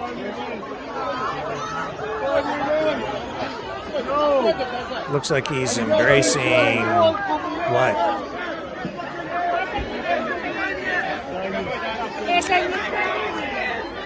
Oh, It's a Wahhabism. Wahhabism? Is that what he's into? Wahhabism? Wahhabism. Yeah, now you mentioned Alex Jones. I wanted to say before I forget. He may be right on some things on occasion, but again, so is a fucking stopped analog clock, right? I don't pay any attention to Alex Jones. I avoid him like the plague. He's a moron. He's a screw up. He's a useful idiot a lot of times. And in fact, I think in many cases he's controlled opposition so that everything indeed can be labeled conspiracy and dismissed. So that book, Unhuman, that's why I wouldn't know it. Anything that's tagged with Alex Jones, immediately I discount it. Find a legitimate other source. He may be right on something, but if he's right, guess what? There's probably a bazillion other actual legitimate sources you can and could and should be quoting on it. Well, he's been wrong about a lot of things too. I remember if you go back to last fall, he was saying, "Oh no, more lockdowns coming. It's going to happen within the next few weeks." And here's one example, because there were places that were trying to get people to mask up again, hospitals, places like that. So he was pointing to them. It was over about a 1 week period, and he said, "Oh, here it is. This is it. It's coming. We're all going to be locked down, and the mask mandates are coming back. Blah blah blah blah blah." And it never happened. It never happened. I'll give them a little slack on that. Yeah. There's always a little degree of hyperbole. And Sure. if we don't sound the warning on those examples of that it could come back, It could, it but will. no, he said It will was. come back. It was fear. It was fear mongering at the time. That's what it was. And there's lots of that goes on over there. But anyway, I didn't mean to start beating up on Alex Jones. He's got enough problems as it is with his fines that he'll never be able to pay. Yeah, Wow. what's it up to, like $3 trillion now that he owes people? I can't count that high. I have to take my shoes and socks off and start using my toes, and even then I don't have enough of them. So boy, oh boy, Well, oh we boy. know you got those extra toes because you're really. Speaking of I'm an Alex, unhuman. Exactly. And speaking of He's a Alex fossil. Well, do you like my mask? Do you like my mask? You like it? Speaking of Alex Jones, let me make that See, conspiracy this is not right really. now. You know, Rick- look, of course, look, Is an alien. You see, it's my mask. You see, Biden is underneath. He's an alien. You see that? Remember the movie They Live? That's Rick. Who do you think I really am under my mask? Who am I? Because Let me put my glasses on. you know what I'm getting at, right? Do you understand what I'm getting at? Yeah, there's Biden with a mask, or supposedly false Biden with a mask. That wasn't really Biden at the debate. That was one of the other Bidens. It was a Biden in a mask. Well, I've got my mask on The right now. CIA actually supposedly have done a lot of research on how to, make a double of someone with a mask. See, I just proved it. I responded to somebody on Truth Social today peddling that. It's like, picture of him then, and I responded, well, the more sunken, thinner face can be attributed to weight loss via age. The other thing regarding the eyes and the chin and some features, that's very interesting. But who fucking cares? You're not going to change one vote with moronic, stupid Alex Jones shit like that. How about we focus on shit that matters, that can sway some independent? No, Rick. No, you don't know what you're talking about. No, really, it's masks. You have to learn about the masks, Rick. Westworld. He's really a robot. Yeah. $6 Well, million man, the fembots and the, and then the Westworld. Yeah. Yeah. Westworld was a good series, and yeah, I recommend it to everyone if they want to look into humanism or transhumanism. Those shows though, guys, that wasn't science fiction. That was predictive programming. Don't you know? That's what that was, man. You were mentioning the embroidered shirt earlier. Here's one Yes. of them. I'm Yes. modeling one. Yeah, you've got one of the polo shirts. We have to get some of those made. I have a couple of those left from the last batch. Oh, hey, he's got. Look at you. I'm the only one not wearing a Maverick shirt tonight. There you go, rock and roll. Hey, Dragon, it doesn't do a whole lot of good though if nobody can see it, right? Yeah, I know. When I'm walking on the street, I put my bags on the front so people can see the. Now, here's the Pride Parade in Toronto, and look at all the cops. I got to tell you, I don't think I've ever seen so many police out for crowd control and security as I'm seeing in these images out of Toronto. All those guys in white, that's all security. Tons of cops down there today, too. I don't see much of them. It's just, you can't really see it in the picture, but all the whole lineup of people along the side there, all security, security, security. And here's of security guards here. Security. Lots of security guards for this one. Wow. Never saw that before. Yeah, so what do you make of that? What am I make of that? Well, I've seen a lot of police today in Montreal street, but not for the same parade. Oh. What parade did you see today? It was a pro-Palestinian parade. I see. Right before actually some festivities for the Canada Day, which it's weird, eh? We have some funding for those parade, but not for Canada funding. Yeah. So was this a pride parade where they were supporting Palestine, or was this just a pro-Palestinian protest marching through the streets? Yeah, it was just a pro-Palestinian marching through the street. So there's no pride in there. So, of course, the cops are out. That's costing taxpayers money because they have to monitor that and keep everybody safe. Meanwhile, we don't have enough money for a Canada Day parade again this year. What does that say about the state of our country, guys? Well, they don't want anything patriotic. How dare you be patriotic and actually want a free Canada again? It's anti-colonialism is what it is. Yeah. It is. And I will also argue that you made a good point earlier by, when we say that the opposition will try to dehumanize the enemy, right? Yes. Well, this is one way to do it. By taking your pride off your country, if you're not proud enough of your own country because, it's going down the hill. Well, yeah, and part of what we've seen going on with these pro-Palestinian protests and encampments at the universities like McGill and UQAM, and I guess in Victoria Park or Park, what do they call it in Montreal? Parc de Victoria? Square Victoria. Square Victoria. They're vandalizing monuments, statues. They've taken that protest directly to the park named after Queen Victoria. You're taking it right to the very heart of Canadian history. Yep. Colonial history, if you want to call it that.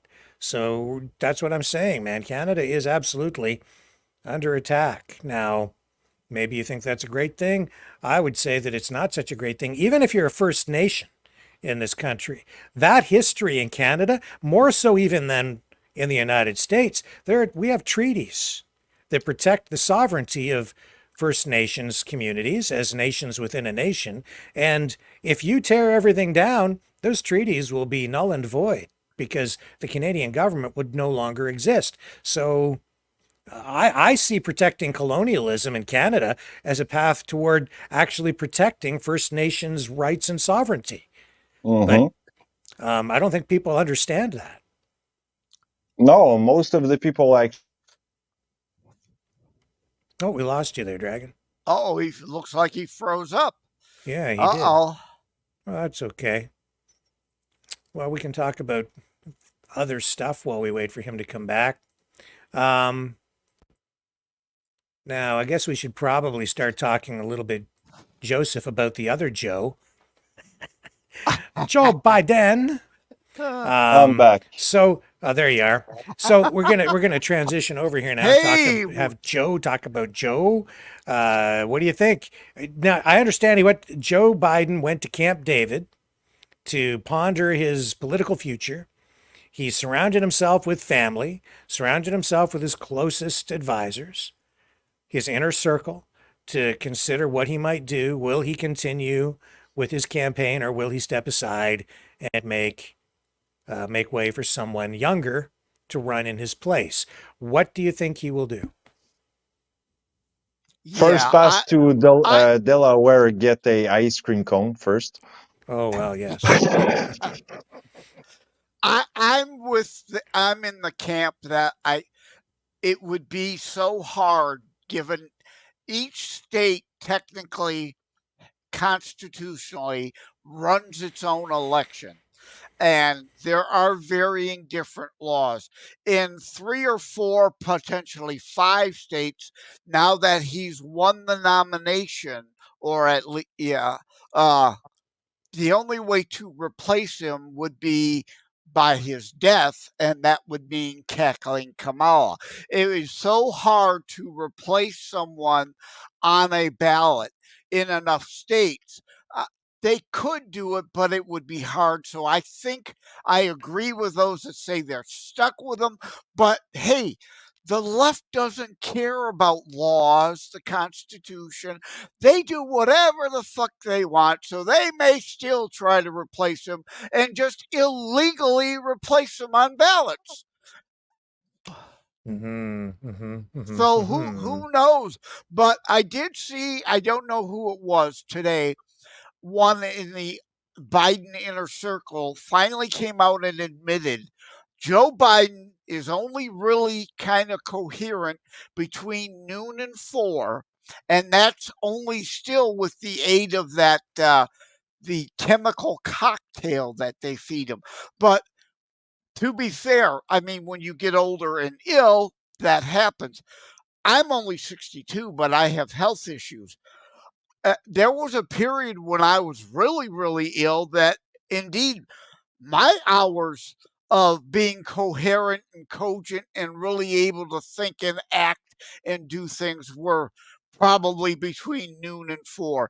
Even today with my health, any earlier than 10 in the morning, I'm worthless. Any later than 10 at night, I'm worthless. But I'm nowhere near Joe Biden's degree. I don't have dementia, and pray to God that I don't get there anytime soon. What do you think, Dragon? Well, I think that, we have first Biden declined, right? I mean, we probably going to have David Newsom getting around, or like our friend Joseph like to call him, Gavin Screwsome. But yeah, I mean, this is one of these guys that might step up for the president. Meanwhile, you know what? I think that last time we did spoken about the how you call that, the beautiful confrontation between Biden and Trump. And I think that, like I said, and I was supposing that Trump will beat down this poor man, and he did, poor guy. Yeah, well, I think that Jill Biden will be the one most disappointed if Joe doesn't make it to the finish line. This clip here, this is the one that just was most memorable for me following the debate in the day after. Joe, you did such a great job. You answered every question. You knew all the. And let me ask the crowd, What did Trump do? Lied! Yes. Joe, you did such a good job. You're such a good boy. Yeah, pat him on the head. Yeah, Jill's right. Oh my God, you answered every question non-coherently, but you answered every question. Woo! You know what? We're going to Delaware get an ice cream. Yeah. Good boy. A trained Here, sit up pretty. parrot. Sit up pretty. Get your treat. Get your treat. A trained parrot would have done better than Biden. And I've been joking. A trained parrot could have filled in for Trump. I said this 2 days ago. Remember, Rick? A parrot could have just said over and over, Polly want a cracker, Polly want a cracker. And then Laura Trump could have gone on the after-hour shows and said, wasn't that a perfect analogy by the Trump parrot? No one can afford food. The parrot can't eat either. No one can afford food in Bidenomics. So you don't think you think that they're stuck with him? You think he's going to stick around, eh? 60-40. I'm leaning 60 that's true, but there's still that chance because again, they don't give a damn about the laws. Look at the 2020 election. They used the Wuhan hysteria to send out ballots against several state laws to everyone. Look at Pennsylvania. They sent out 1 million ballots, got 2 million back. Can anybody do simple math there? Totally agree. I guess this Pride Parade in Toronto was canceled mid-route today. They had some problems down there in TO. Let's just check this out. I wasn't aware of this until just now. So as I was just checking headlines, I just came across this. Let me bring this up. Where did it go? Where did it go? I just had it. Oh, come on. Oh, here it's, no, that's not it either. Uh-oh. While you're hunting, Rick, yeah, Dragon, I'm glad your mic, whatever that was, cleared up. There's no more crackling. That's good because indeed, when you first started, there was like a real annoying crackle. It's like, ugh. Yeah. It was the echo cancellation and noise cancellation causing it. I adjusted the settings to fix that. So yeah, thanks to Rick. Here's the article. This is the Toronto Star reporting on it. Pride Parade canceled mid-route after protesters strand marchers and floats. Pride was canceled mid-route on Sunday evening after it was suddenly stopped on Yonge Street by a group of pro-Palestinian protesters. About 20 demonstrators calling themselves the Coalition Against Pinkwashing began holding signs and banners and chanting on Yonge Street. You know what we need to do? You know what we need to do? We need to call John. You know what? And the That's what we're gonna do. The queers for Palestine in that gay pride parade still don't understand. No gays are being stoned to death here in the West. They are in that fake state of Palestine that the Arabs rejected grading 5 times. You're live on the air with us, John. Just so be careful of your language. Although Joseph's needs a little soap for his mouth tonight, but. But I want to know what happened with this parade. It got canceled mid-route today. What the heck's going on? Grab the other phone. Because I think John went down to that today, so he'll be able to tell us what happened. Well, nobody showed up. What do you mean nobody showed up? No Jagmeet, no Trudeau, no nobody showed up. Really? Yeah. No, so that was weird because I thought Trudeau was supposed to be in the parade with Jagmeet today, but So did I, but nobody showed up. that's weird. Maybe they had forewarning that the pro-Palestinian protesters are going to be there. I don't know. I was all over. I was at the NDP booth for a while, waiting and waiting. I even asked them, "Oh, we don't know. We don't know." I said, "Jagmeet coming here or what? We don't know." Huh. They hang around. I went to the Liberal one. They don't know either. That's interesting. So did you see what happened?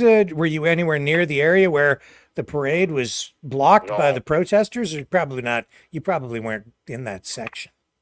There's like 1 million people down there. Yeah. You think I'm going to hang around with these guys? I took off. I went to just walking around. Yeah. And then it started getting really busy.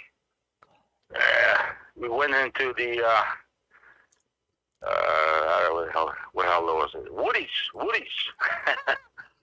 gay bar on Church Street. So you went to a gay bar? It's the most famous bar in the world, Woody's. I've never heard of it. Well, now you have. But so sure, that's how popular, that's how well known it is. But I don't go to bars really. That's not my thing. I went in there and we sat down, and there's another older couple next to us. I guess him and his wife, and there's a service dog there. He was all over me. I took pictures of it. You guys see his eyes, man. Beautiful eyes on the service dog. Oh yeah. It was all over me. He just wouldn't leave me alone. And, so I was being well protected with those other yahoos in there. I just go there.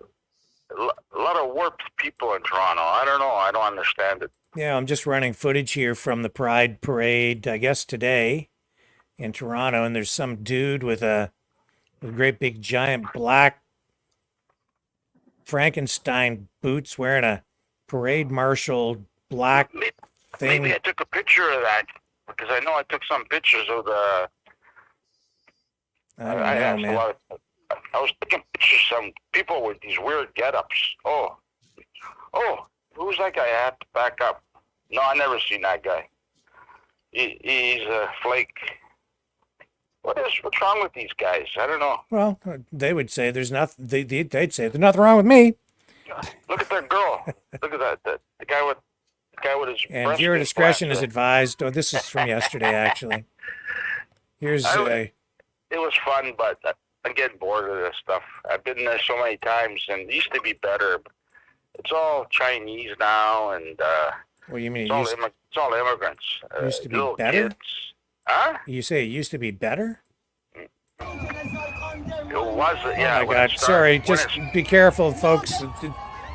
Oh, there's nudity alert. Sorry, I didn't realize. These are guys with the breast implants. I don't think that's a good. Yeah, I'm telling you, that's a good. Well, this one's. That's a girl there. That one, I think. No, let me see. I can tell you. I'm blind. I'm blind. That was a guy.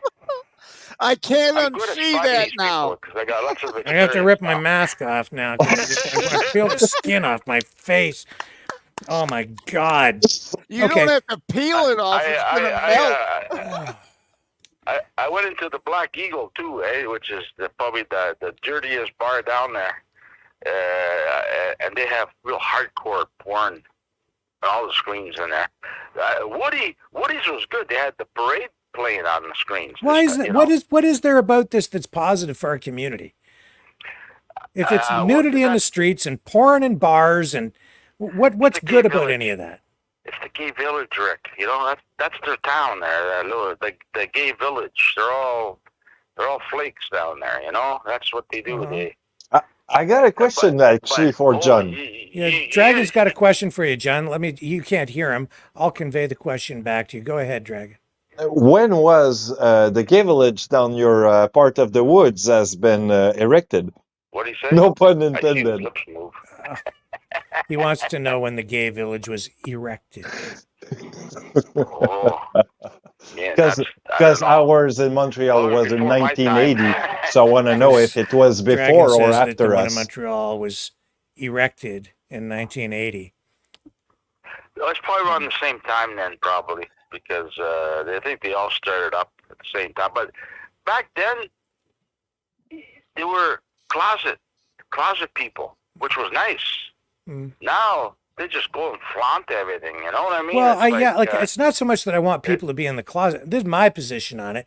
Yeah, I don't care, right? People can do whatever they want, but I'm not in favor of public nudity. on the streets, Yeah, especially where there there are was a lot kids of around. it down there. That's There's a lot of the it down thing there. for me, right? And they've turned this not just into acceptable behavior in public. They're promoting it, celebrating it more than normalizing it. Yeah. They've turned it into some celebration of decadence. I refuse to look at a naked guy. You know what I mean? I always turn my head.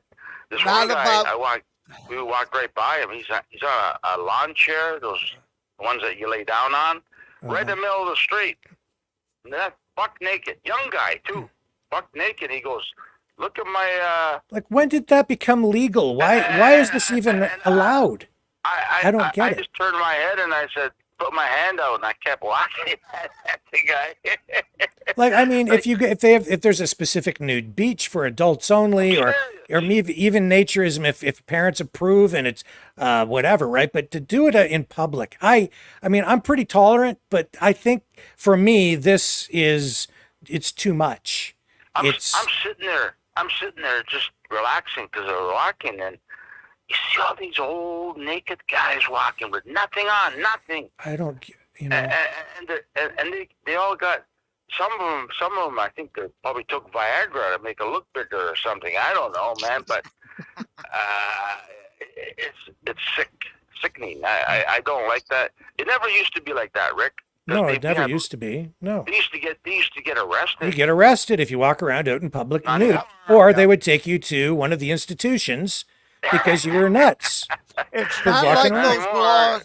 Not like those laws went away. They just ignore them. This other place I went to, it was the Black Eagle, which is really hardcore, and the screens were all full of hardcore porn in there, and it was dark as hell, and I took a couple of pictures, then I seen a sign, no pictures, no videos.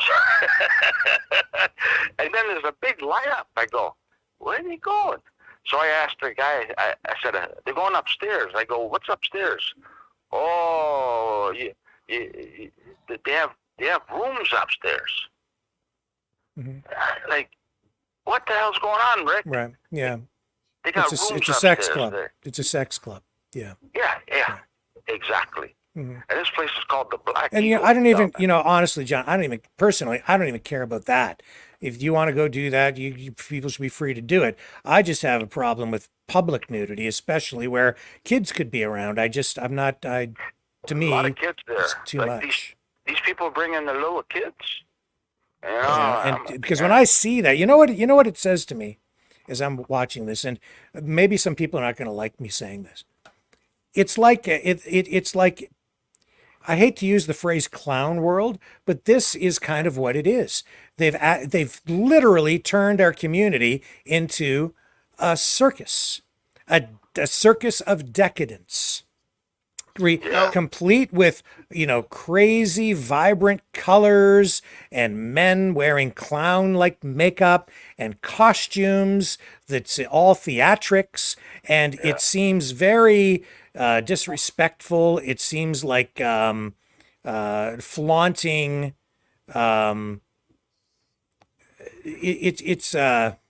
It's just an exercise in decadence and an assault on respectability. It's not meant being women. I seen the beginning of the parade because usually with the politicians they go in the beginning, eh?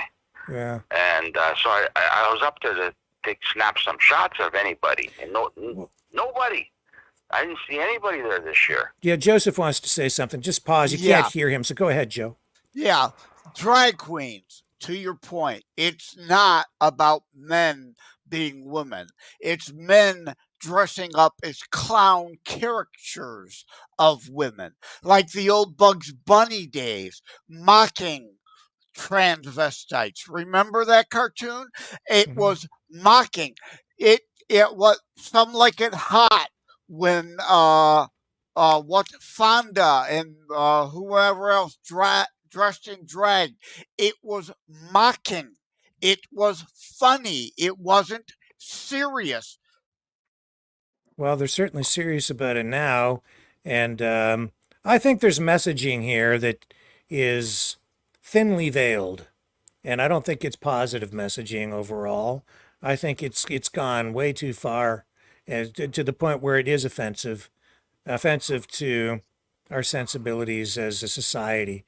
Personally, it's the public display of it, where it's voluntary to go down there, but not for everyone, because some people live in the area. It's I think it's an assault on our communities in many respects. It's not about acceptance anymore. It's about it's gone far beyond tolerance. And Justin Trudeau used that phrase at one point in a speech that he made a couple of years ago. We have to go beyond tolerance. No, if you go beyond tolerance, now you're getting into intolerance. You're not being, you're telling people you must accept something, whether you agree with it or not. And in this case, I think it's going beyond that, and they're flaunting it in the faces of our society. It's an assault on our society. It's grooming and recruitment. Well, a lot of other parades are all pissed off because the Pride Parade gets like 2, 3, 4 times more funding than the other parades. Mm-hmm. And it's not fair why they get so much. I go down there and you see the stuff that they're giving away. Like Alvino, that cream for women, like big bottles of it. It's like $20, $30 a bottle. They were given the lineups as far as you can see, people just to get a couple of bottles. I got a nice tin cup with it looks like copper plated, shiny copper. Nice tin cup I got. There's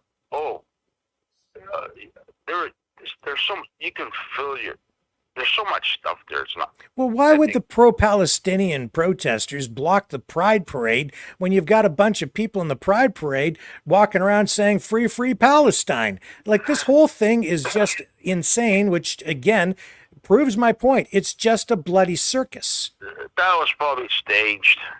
It's probably staged. Staged? Because, yeah, it probably was. They just probably wanted to shut it down early because... it doesn't make sense to me either. Why? Like, I don't even know. Why would they stage? Rick. Go ahead, Joe. Let Joe speak. Joseph. When you understand the issue is never the issue, only the revolution. It's all about anti-Western culture and tearing down the West. But what's to be gained by having pro-Palestinian protesters block the Pride Parade when the Pride paraders are supporting the pro-Palestinian position, although the Palestinians don't like the gay people? So, like, I mean, it's just what's the point? Like, what did they gain by doing that?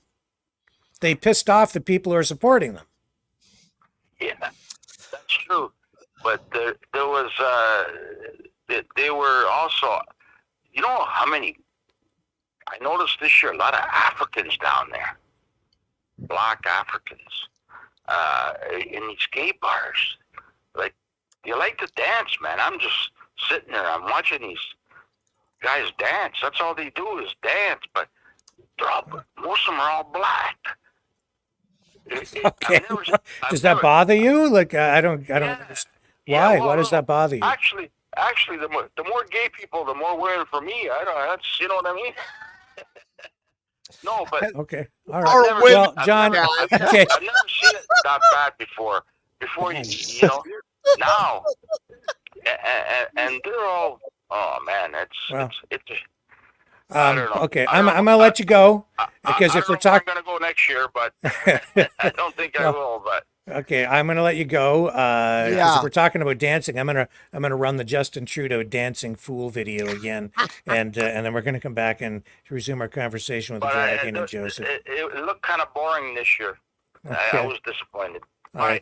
Thanks, John. Talk to you later. What does race have to do with any of this? Nothing. I don't get it. I don't know. That's John. Nothing. I don't get it. Again, it isn't race, it's class and culture. Yeah, and it's about decadence. And you want decadence? Check out this decadent dancing from Canada's #1 dancing fool.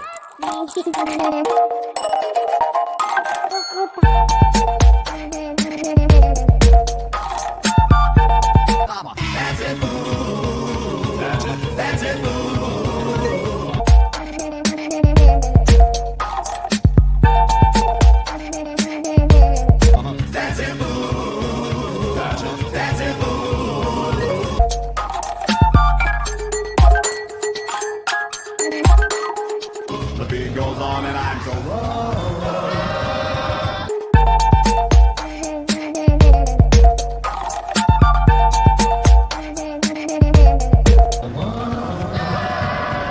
Goes on and I'm so wrong.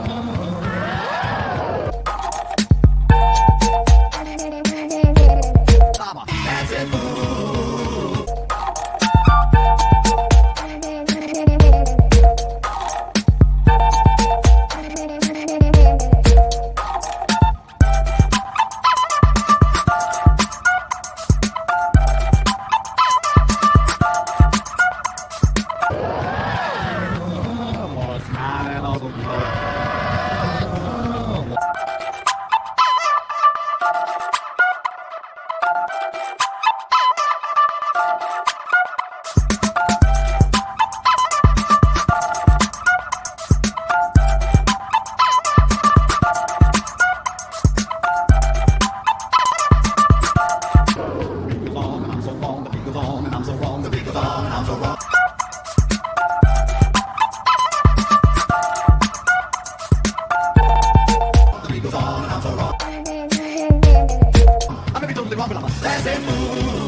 That's the way. That's Canada on this Canada Day weekend in 2024. Yeah. Yeah. No. Well, you guys don't even know what to say about that. Well, you know what? I'm speechless, as you say. Yes. The only thing I could say, it's obvious RuPaul is Justin Gado's dance instructor. So here's a new video from Hamas. This might, yeah, this might. I don't know. I'm just gonna run it. I'm not gonna say anything.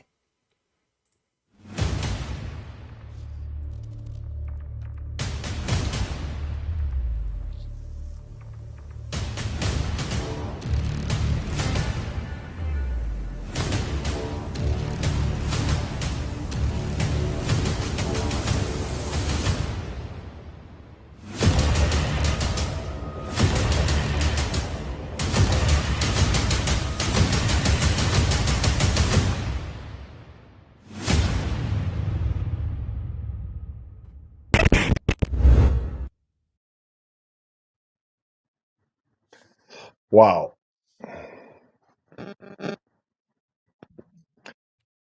Go ahead, comment. Well, you know what? We have here a dysfunctional communication between two countries, right? Which spilled off in every other country, and that you see here is a propagandist video which present, well, what? Shells, right? Supposed to be shoot at who? Meanwhile, in Montreal, I've seen a little something that just came up. Some Hamas people have supposedly or allegedly attacked some ladies in Montreal again, which, well, probably was poorly one of our friends as a reporter, probably that has been, attacked, if you will. You're saying, which was is it sad. Alexa Lavoie who was attacked again by? Yeah, I think so. protesters at one of the encampments? There's a new thing that just came up on my notification, which is from Rebel News. So I would probably think so, but I didn't watch to know. But yeah, that's kind of sad, right? We see this at the same time that there's other footage or stuff coming like that. I mean, what are we looking at right now in our country, right? Pro-Hamas, Palestinian. I mean, we are under attack, I think. Mm-hmm.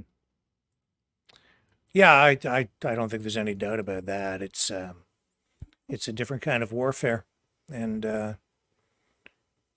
we're losing. Oh, speaking of attacks, I forgot a joke earlier. Rick, you said people aren't going to like me for saying this. Well, they already hate you, so what the bleep difference does it make, right? Yeah, yeah, that's true. And don't get me wrong, like it's not about whether someone is gay or lesbian, transgender, no issues. Do whatever you want. I don't care. It's just the public display of nudity and decadence and sexuality where children could be present. I just don't think it's appropriate to put that out on the streets. I think that's why we've always had, laws about nudity. It hasn't been legal. And the LGB has a problem with the TQ. I have gay and lesbian friends. Again, I've said this on this show, and we have no problem with each other because we agree with do what you want in your bedroom. Don't shove it in people's faces on the streets. They would never participate in one of these clown parades. They are the tolerance and acceptance crowd, not the groomer pedophile recruitment crowd like the clowns on the streets are. Yeah, I don't even care if they have like a parade. It's just, why do they have to be naked? Well, look, I got a gay friend myself, all right, or lesbian friend, and they told me that they won't be, attending to the parade because they think that their sexual orientation is now based on a political view, and basically you're using them as a weapon, as a politician. So politics are using them as a weapon, and they are not agreeing with that. Yeah. They're useful idiots. Again, the issue is never the issue. It's about destroying Western culture. There are plenty of gay, lesbian Republicans. Look at the Log Cabin Republican Club, gay Republicans. Again, tolerance and acceptance, not recruitment pedophile groomers. Yeah, they are leftists first, and they're happy to be used as part of the leftist agenda to destroy Western culture, where, again, the LGB is not necessarily with the TQ because the TQ are about leftist ideology, not tolerance and acceptance. And they're doing it now, but I think in the long run they're doing themselves a disservice because there's going to be pushback on this. For every action, there's an equal and opposite reaction, and when you take things so far that you start to upset people, on a large scale, those people will eventually push back, and that's not going to be pretty. I don't think this is good for them, for the cause, honestly. No, I agree 100% with you, Rick. My seat, Constitutionalist Politics, Season 1, Episode 48 show entitled Let Left Keep Pushing, Generational Shift Occurring. Studies I talk about in that show, it dropped May the 18th, and you can find that anywhere you find podcasts. Indeed, surveys are showing our youth are indeed swinging rightward, swinging conservative. They've had enough of this shit.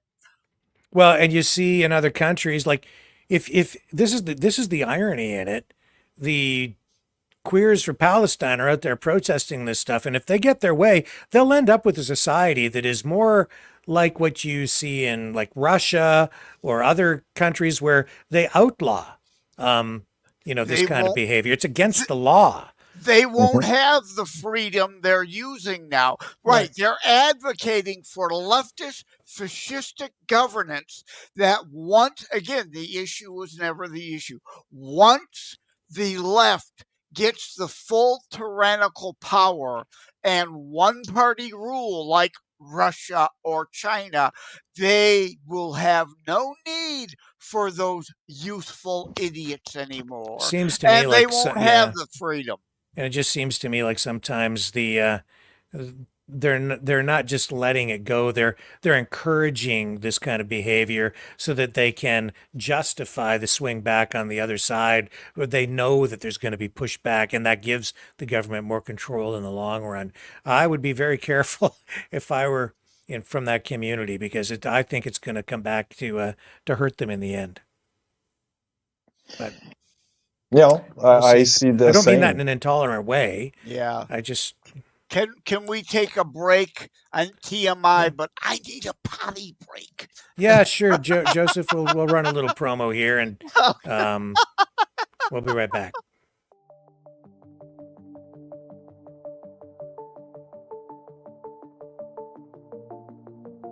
Greetings, brave Mavericks. Our quest for truth continues. We go beyond fake news. Together we expose propaganda. Together we pull others out of rabbit holes. We are maverick thinkers. We are all unique individuals, defenders of individual rights and freedoms, credible, trusted, grounded in reality. Maverick News, Maverick News. Defending free speech, free speech. Donate at freedomreporters.com. Do it now. Tomorrow may be too late. Maverick News. The world is watching.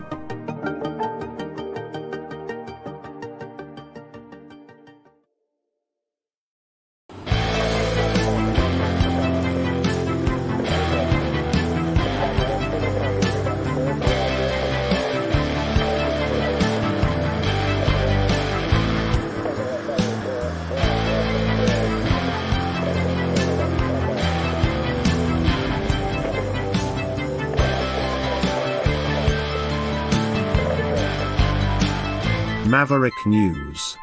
Fighting for freedom. Okay, I'm back, and Dragon is back, and Joseph is back. Oh, I got put back in the bottom box.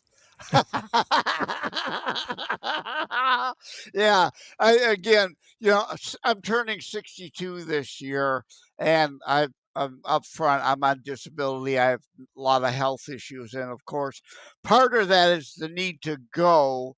Number one and number two, referring back to the show the other day, we had the number two jokes far more often than just a decade ago, of course. Well, sadly, that's what happens when you get older. Here's these pro-Palestinian protesters blocking the Pride Parade today in Toronto.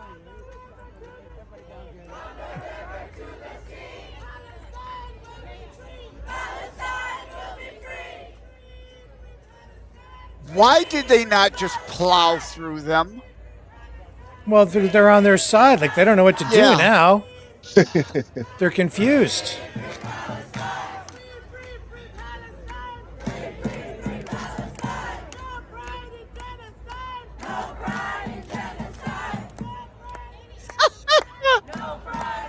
No pride in genocide. Well, now there's no pride at all because there's no Pride Parade. They shut it down. I don't. This is stupid. That's the irony there. Because again, if and when they are done killing all the Jews, they will engage in genocide against all the gays. Well, I've heard similar today in Montreal on their march, and it was going along on having any pride of being Montrealer because we are Zionists and Zionists are terrorists. So if you look at it, I would be also a terrorist myself.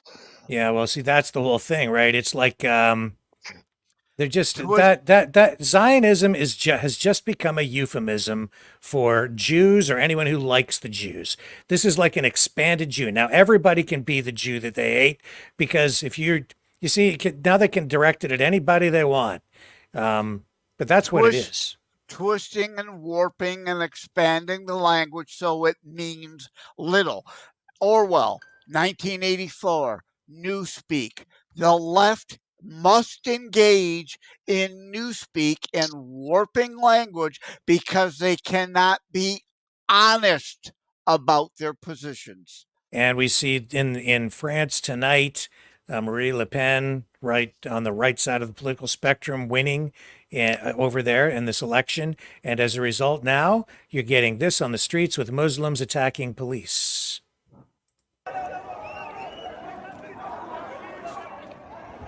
Or Islamists, or anyway.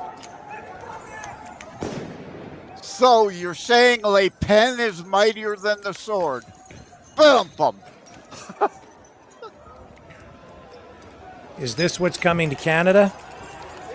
I hope not. And the United States also. Well, we already have it with the black-lying Marxists and the Antifa, who aren't anti-fascist. They want to rein in a leftist fascist government. They lie about who they are. Indeed they do, yes. Well, you see, in Montreal, they will say, we want Antifada, we want, those groups which are notorious terrorism, right? And I mean, they will advocate for them while preaching for not being communist or fascist or call it what you will. So, I mean, in a way, you're like, it's like a priest, okay, who would preach for killing, which is not a Catholic kind of thing to do. It's basically two world. And here's a Pride Parade in Seattle, controversial, sparking off more controversy because this drag queen is performing on the street with a child. People don't like this. A lot of people don't like it.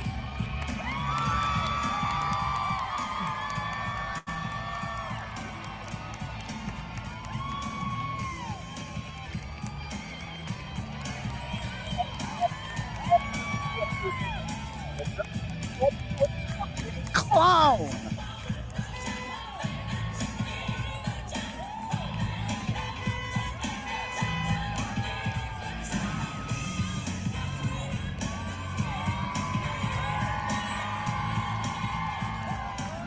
That's every bit as horrifying as Pennywise in It. By Bill Skarsgård.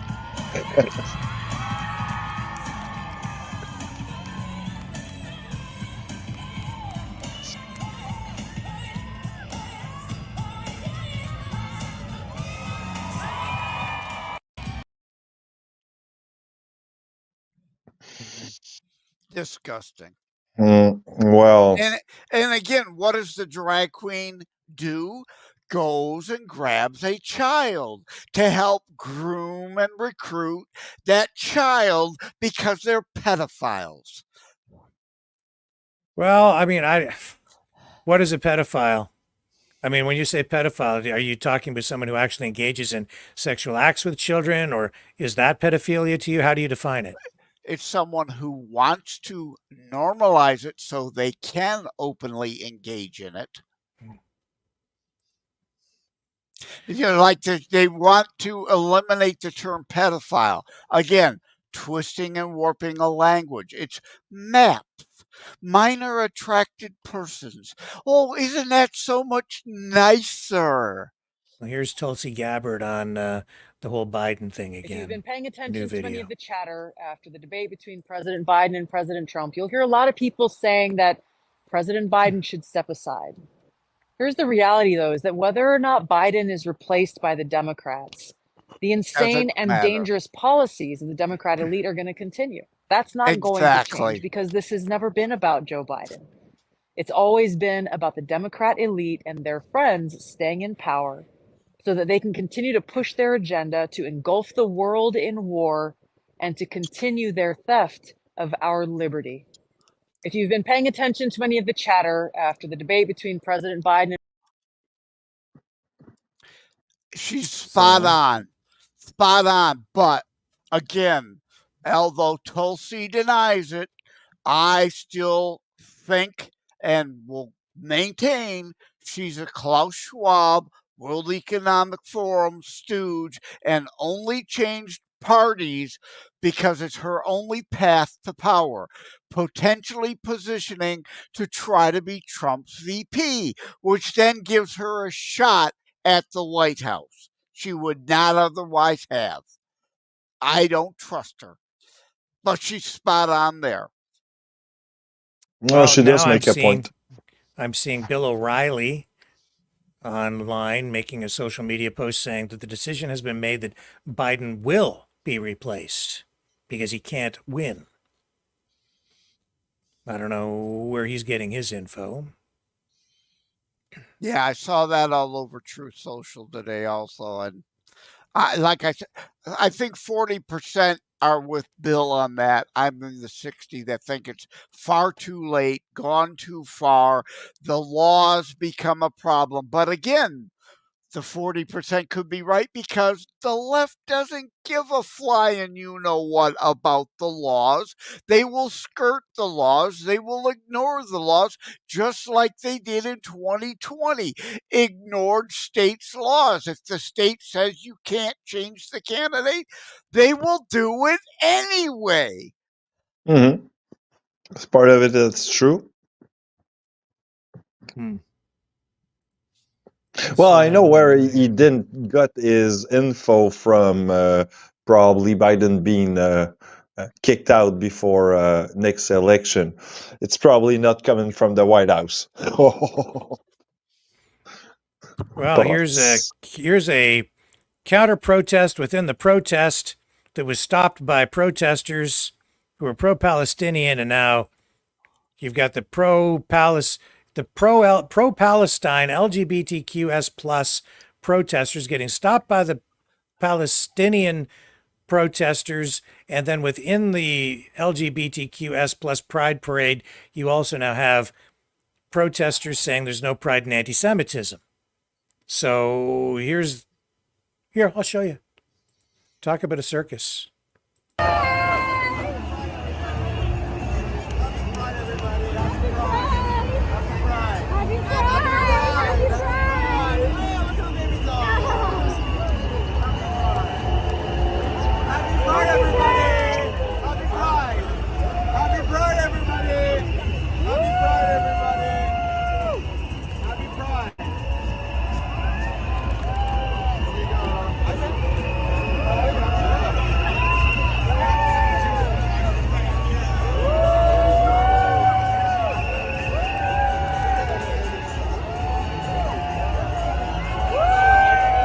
For something that's supposed to be inclusive, sure do need a lot of security to keep people from beating each other up.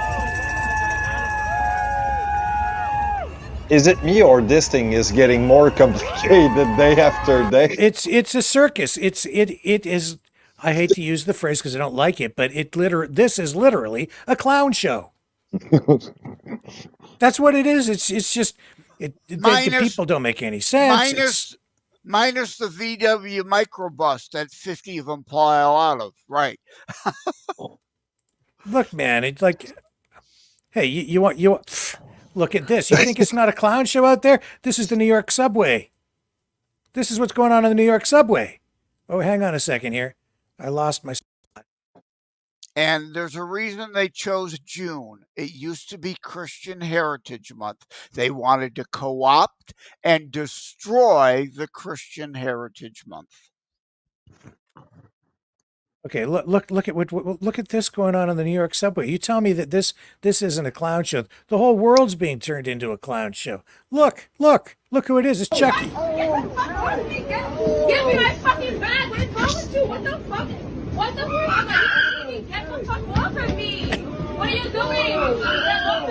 Get off of me. What's wrong with you? What the fuck is going on this fucking train? Now, you know what the difference between Chucky and me is? You know what the difference is? What? None, because you know why? Chucky's wearing his mask, and I'm wearing mine. I'm wearing my mask too. Call back. Look, you think this is? Look, I'm proving it to you right now. Look, see my mask? I did not see that callback coming, Rick. But no, hey, Chucky, he's just expressing who his inner reality is. It's his truth. You gotta let him do that stuff. Told you, man. Just fucking snowflakes. Hey, wait! Snowflakes will melt at this warm day. I mean, it's too warm to be a snowflake. Just a thought. I mean, they just want as much chaos. Again, the issue is never the issue. The more chaos, the more crime. As was it Franklin? I think. Those who trade freedom for security deserve neither. It's about chaos. The more chaos, they hope drives more people to fascism to then control it all. And we all lose our freedoms. Mm-hmm. Issue is never the issue. It's only about the obtaining and keeping of power. And again, if there's a drag queen in this audience, how are you too stupid to understand you are a useful idiot and a tool for the left and the fascocrats, as I call them in the U.S., or the Trudeauites in Canada? Once they have no use for you, like we talked earlier, Rick, once they're done with the Jews, they're coming for you next. Once you're no longer useful to and for them, you will be cast aside. And that's why they don't teach history in school, because you idiots, if you learned that, would understand that. Look at It's that a little face, bit true. I mean, it's 100% correct.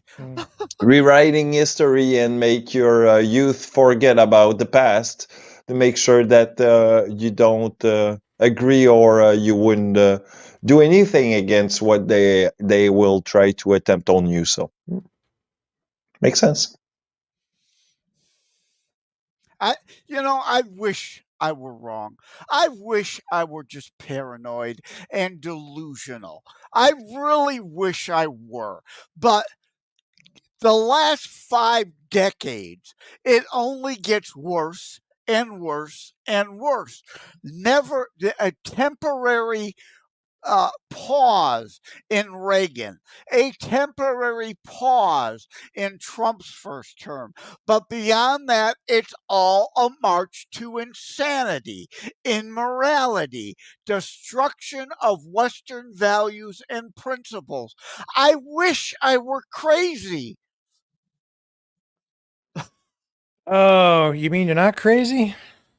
Well, there's different kinds of crazy. Like one of my favorite memes. I've got 2 favorite memes. It's like, I may be crazy, but crazy is better than stupid. And the other one is, you don't have to be crazy to be my friend. I'll train you. Well, I like Joker crazy. Being a agent of chaos. Well, I'm living in the between of the chaos of Montreal, so I gotta make. Oh my God! Speaking of chaos, have you seen this WestJet strike? They've now canceled something like 800 flights. 800 flights. Why? There's a labor dispute with the mechanics.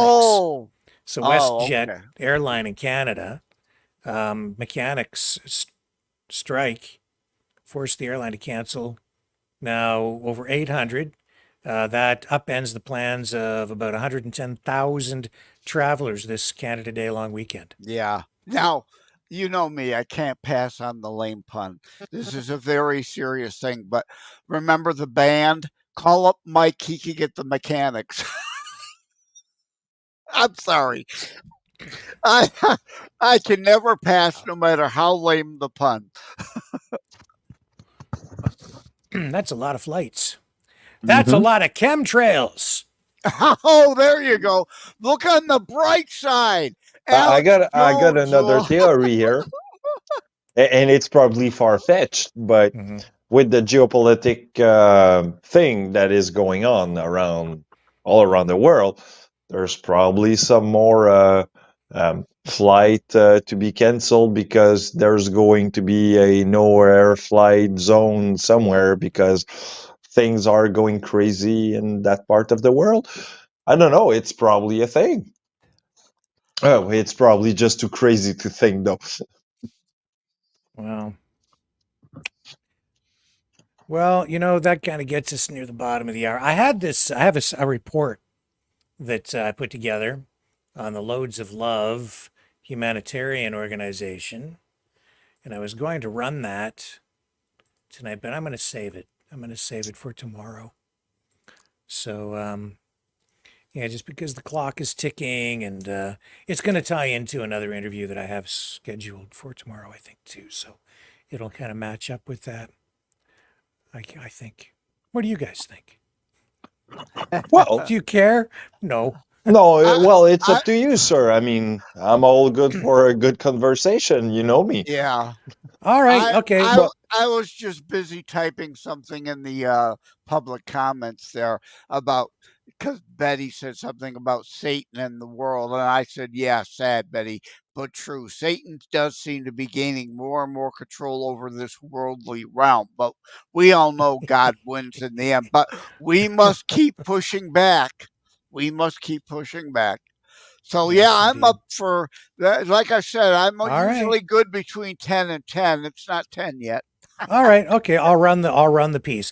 This is, I'm going to take run a little break and then come back and we'll run this. Okay. So hang on. The Loads of Love humanitarian feature report coming up right after this.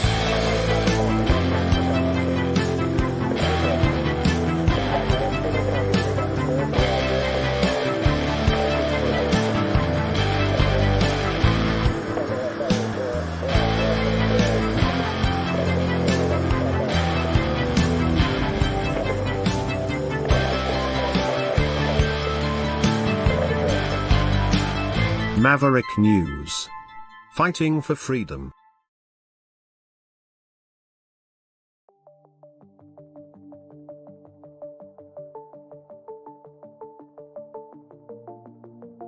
Greetings, brave Mavericks. Our quest for truth continues. We go beyond fake news.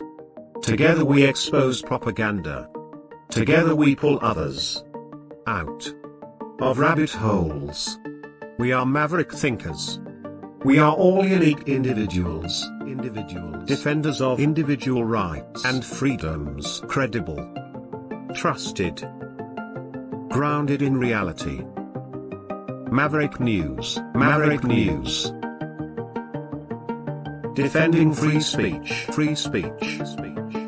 Donate at freedomreporters.com. Do it now. Tomorrow may be too late. Maverick News. The world is watching.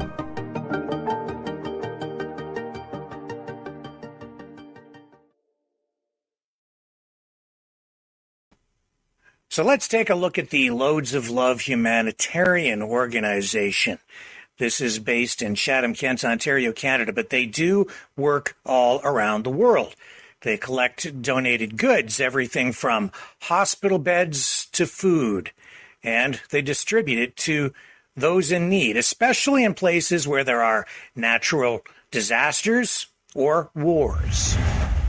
Welcome to the Loads of Love warehouse, distribution center, and thrift store.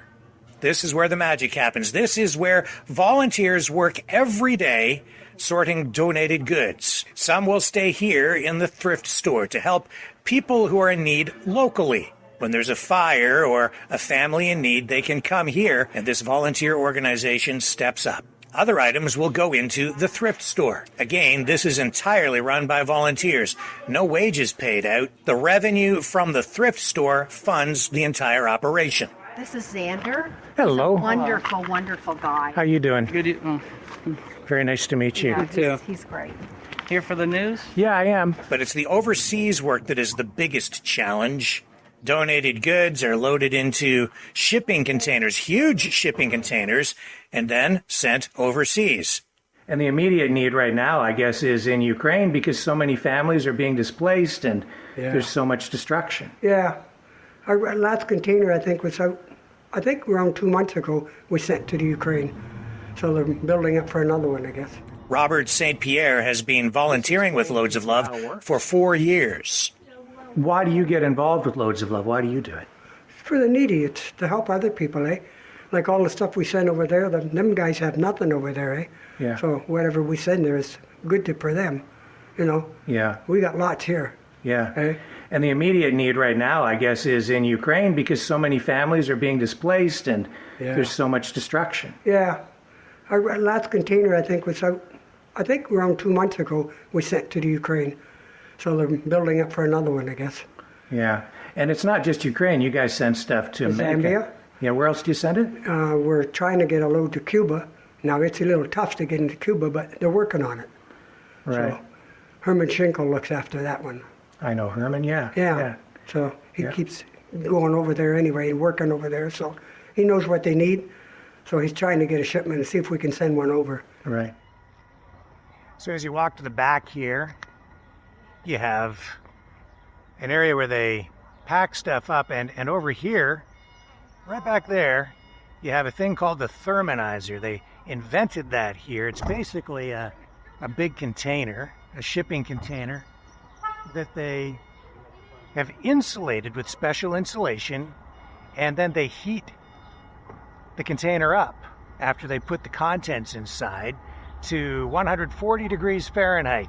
That kills any bugs that might be present in any of the donated goods.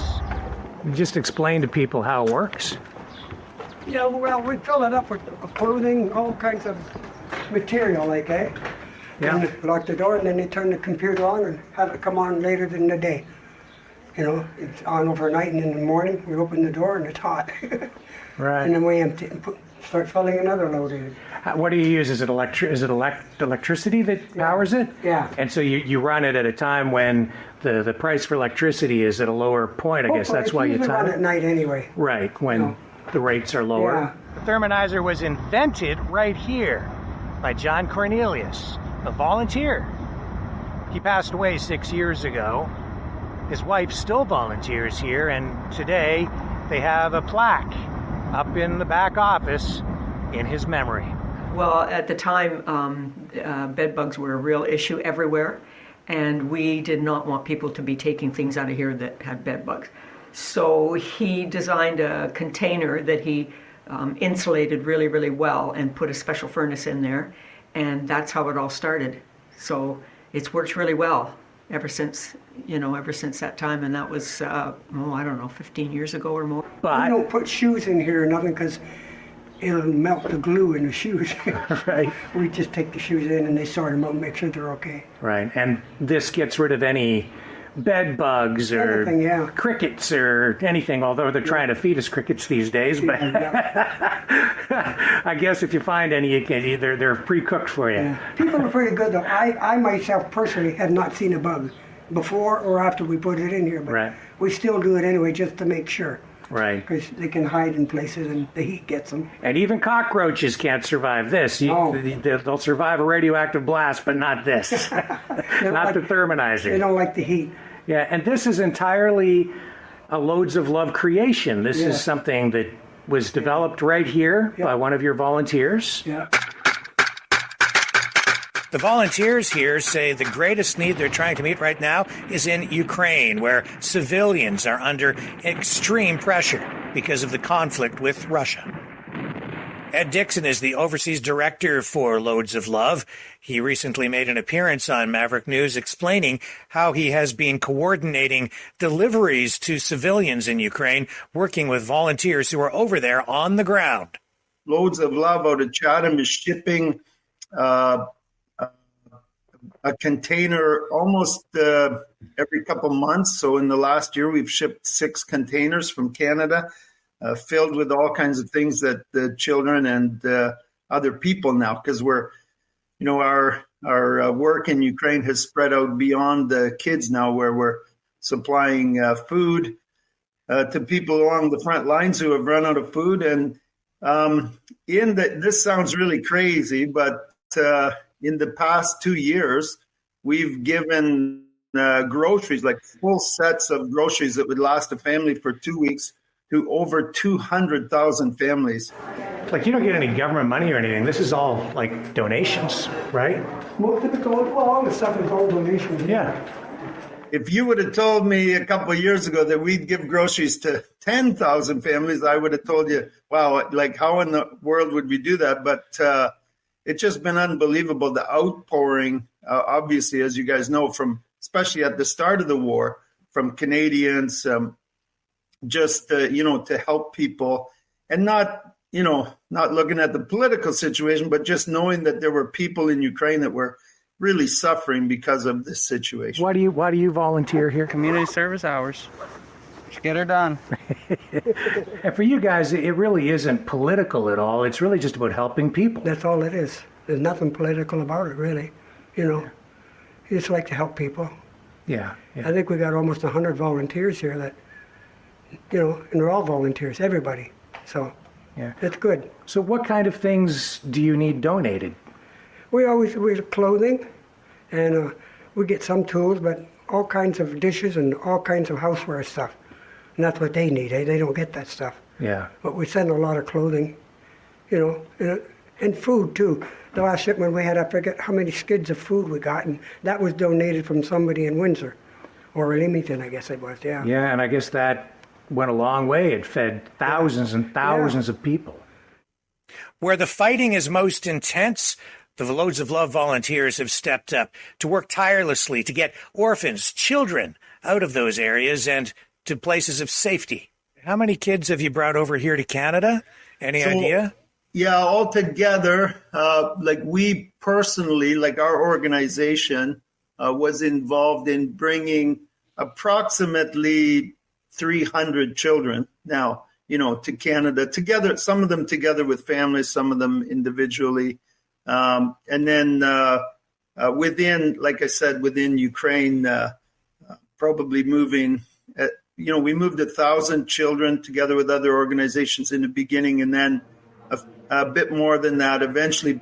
There are, of course, some overhead costs for things like electricity, for the building, but Loads of Love is not a government-run organization. It doesn't rely on government funding. It's funded entirely through donations, and because the entire organization is run through volunteerism, the money that is donated, the goods that are donated, it all goes to the people who need it.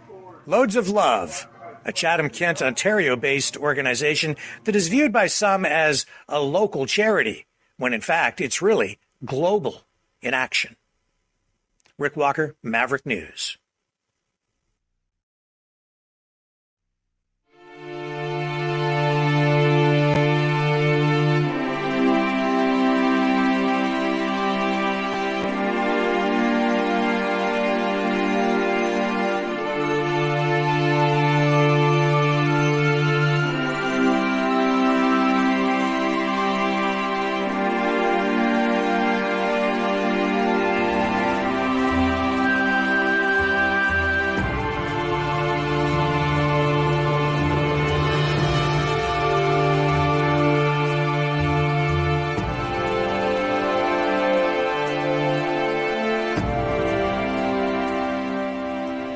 Maverick News.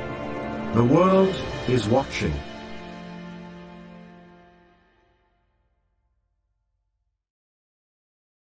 All right, gentlemen, go ahead. Before we go on that, breaking sports update. I got the Cat Red Blacks game on in the background, and unfortunately, the Red Blacks are down by 1. I've got money on the Red Blacks. I used to be an Eskimos fan of the CFL, but of course, they went woke and became the Elks. So now, Edmonton Eskimos. See, you definitely need to join Canada, Joseph. Yeah. Oh, I love this. I love the NFL, the CFL, the arena football, the XFL, the USFL. Now, of course, joined the United Football League. I like all the sports. The main thing is I've written on that bread and circus, right? As long as we don't allow ourselves to be completely consumed in the bread and circus world, we need the deflections and the distractions on occasion. The trouble is those who are always glued to the boob tube and not paying attention to the important stuff that affects our lives, as we talk about on this show. Well, the important stuff is helping people. And what did you think of that report, Dragon? I think it was a beautiful report, and you know what? I wish long live to this beautiful. You know, it's a beautiful organization, so I will just put out there my hat to them because they are helping a lot of people. And as a homeless guy who was once homeless, actually, yeah, I will say that it's beautiful. We all need a tending hand sometimes to help us out in the bad times. So a hand up, not a hand out. And yes or no, nothing to do with politics. The Ukrainian people didn't bring this on or ask for it. The Russian people, if there are any in need, I want to help them too. It's not their fault their leaders brought us to this, even though they voted for them. Although, like in Russia, yeah, like that was really a real vote.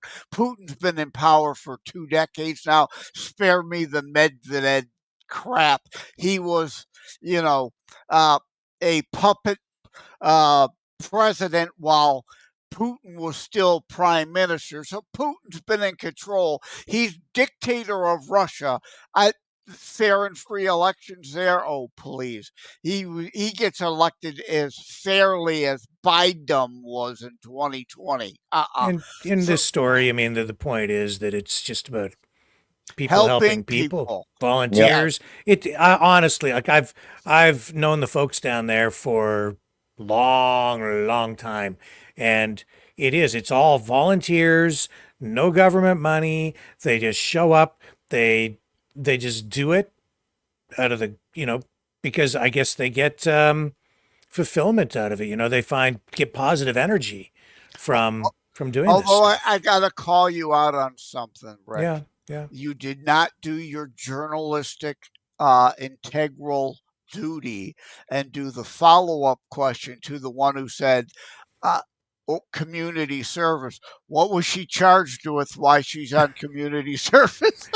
No, there was no crime committed. That's a student, and in Ontario, in order to it's school credit. So every student has to perform community service. And that's great. Yeah. That's great. We should have that here in the U.S. too. That's something I would love to adopt from the Canadians. And actually, although I attack Putin and the Russian, fascistic state, they've got something right too. I want not military service force, but I think there should be military summer camp between junior high and high school age, or grade 8 before grade 9, because there's no discipline in schools. If we had a summer boot camp for all these spoiled little brats, that would help. So yeah, and the politics really is kind of just pushed to the side because they're sending aid to countries in Africa, Cuba, communist countries, countries in the West, they really don't discriminate. It's where there's a need, they will step up and do what they can if they can. And they do a lot of stuff even locally. And again, no, this isn't like a government run thing. They're not going, with a hand out to the government saying, help us so we can run this charity. No, it's all charity stuff. No, it's all donations. Real. It's the way the Bible says our community is to be. Communism is forced. Community is biblical. It's voluntary.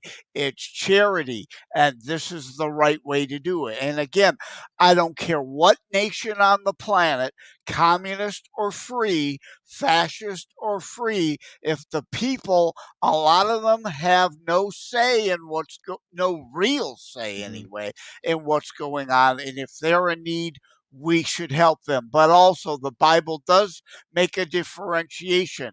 Again, community versus communism. The unwilling versus the unable. If you're unwilling to help yourself, I have zero obligation as a Christian to you. If you're unable, I am to be my brother's keeper.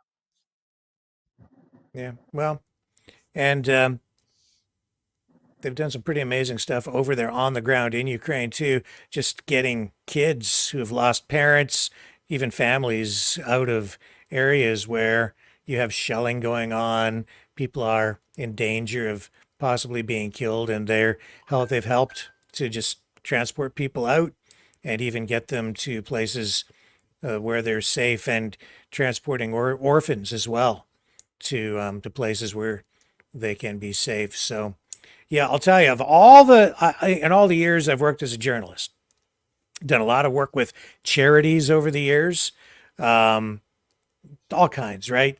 But this organization stands singularly alone. I have never come across an organization that is honestly run like this one.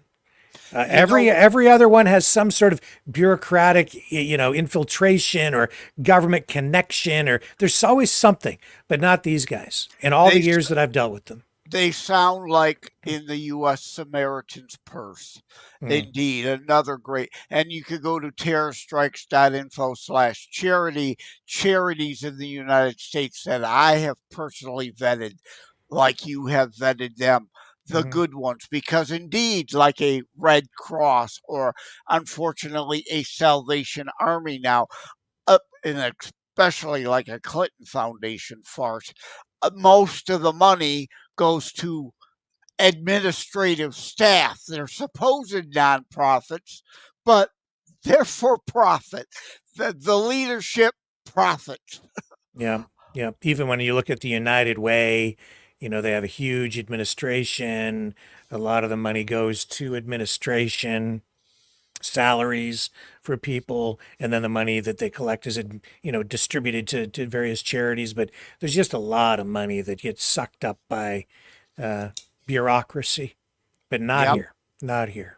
It's amazing what they do. And the number of people they fed with that last transport of food that came from, like, down in the Leamington area, Joseph, maybe you're aware, but huge greenhouse industry down there, right? Agriculture and food processing. So they went down there and they got all this dehydrated vegetable mix or whatever, and it very efficient to send it over there, nutritious food, and fed, what did he say, 200,000 people or something? Yeah, amazing. Not really an MRE, but almost like survivalist food.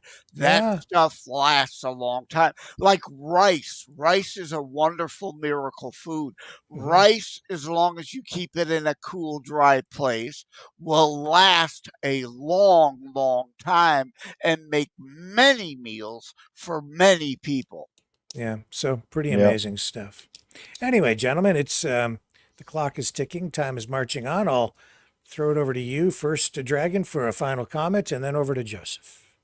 Well, my final comment for tonight will be, guys, I wish you all a beautiful weekend of the Canada festivities. I wish you all a beautiful Canada Day. If we don't see each other still then, and please, the thumbs up, subscribe, and yeah, you know where to find me, right? So up to you guys. Have a good one. Yeah. Yeah, happy Canada Day to my Canadian friends, and I still have a lot of them over there, even though, like I said, I don't make it to Windsor like I once used to. And happy 4th of July coming, thankfully, Thursday. Every 4th of July, and this really relates to the U.S., but it does to Canada Day in a way. Every year I watch on the 4th of July a Zucker film, the guy that did Airplane, and it's got Leslie Nielsen, the guy from Air. It's a comedy with very, very serious undertones, and it's called An American Carol, based on A Christmas Carol, where there's a Mikey Moron, as I call him, mockumentary filmmaker who wants to eliminate the 4th of July holiday. And he's met by three spirits that try to correct the error of his ways. A very serious film, but yet a comedy. I recommend everybody in the U.S. and even Canada, with your fascistic idiot Trudeau up there now. I don't doubt somewhere, whether we've heard it or not, there's somebody who wants to eliminate Canada Day, like the left does want to eliminate the 4th of July here. And to, was it Betty that I mentioned before? Satan may be ruling this planet, but we as Christians, speaking to my fellow Christians now, I'm worried about some of my fellow Christians. You can't be holier than all. You've got to remember, shall be known by fruits also. And you reap what you sow. If you sow nothing, that is inaction, and you will not be held harmless for the rotten fruit we're all choking down because you failed to get off your butt and reap or sow and tend to the garden. We must act while on this planet, not be aloof and say, oh, I'm not going to be involved in politics. No, Jesus was involved in politics. Remember, he overturned the tables of the money changers. We are to act, not just pray. 2 Chronicles 7:14. Pray and turn from wicked ways. I shall hear in heaven and heal your land. Turn from wicked ways. That implies action. You must attempt to get our nation to turn from its wicked ways, and God will help. He won't wave a magic wand. You must get off your ass and do things. And Well I'm going to keep it short and sweet.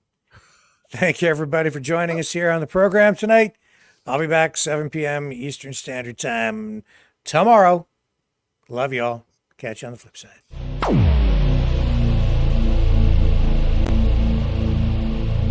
This has been a Maverick Multimedia Production.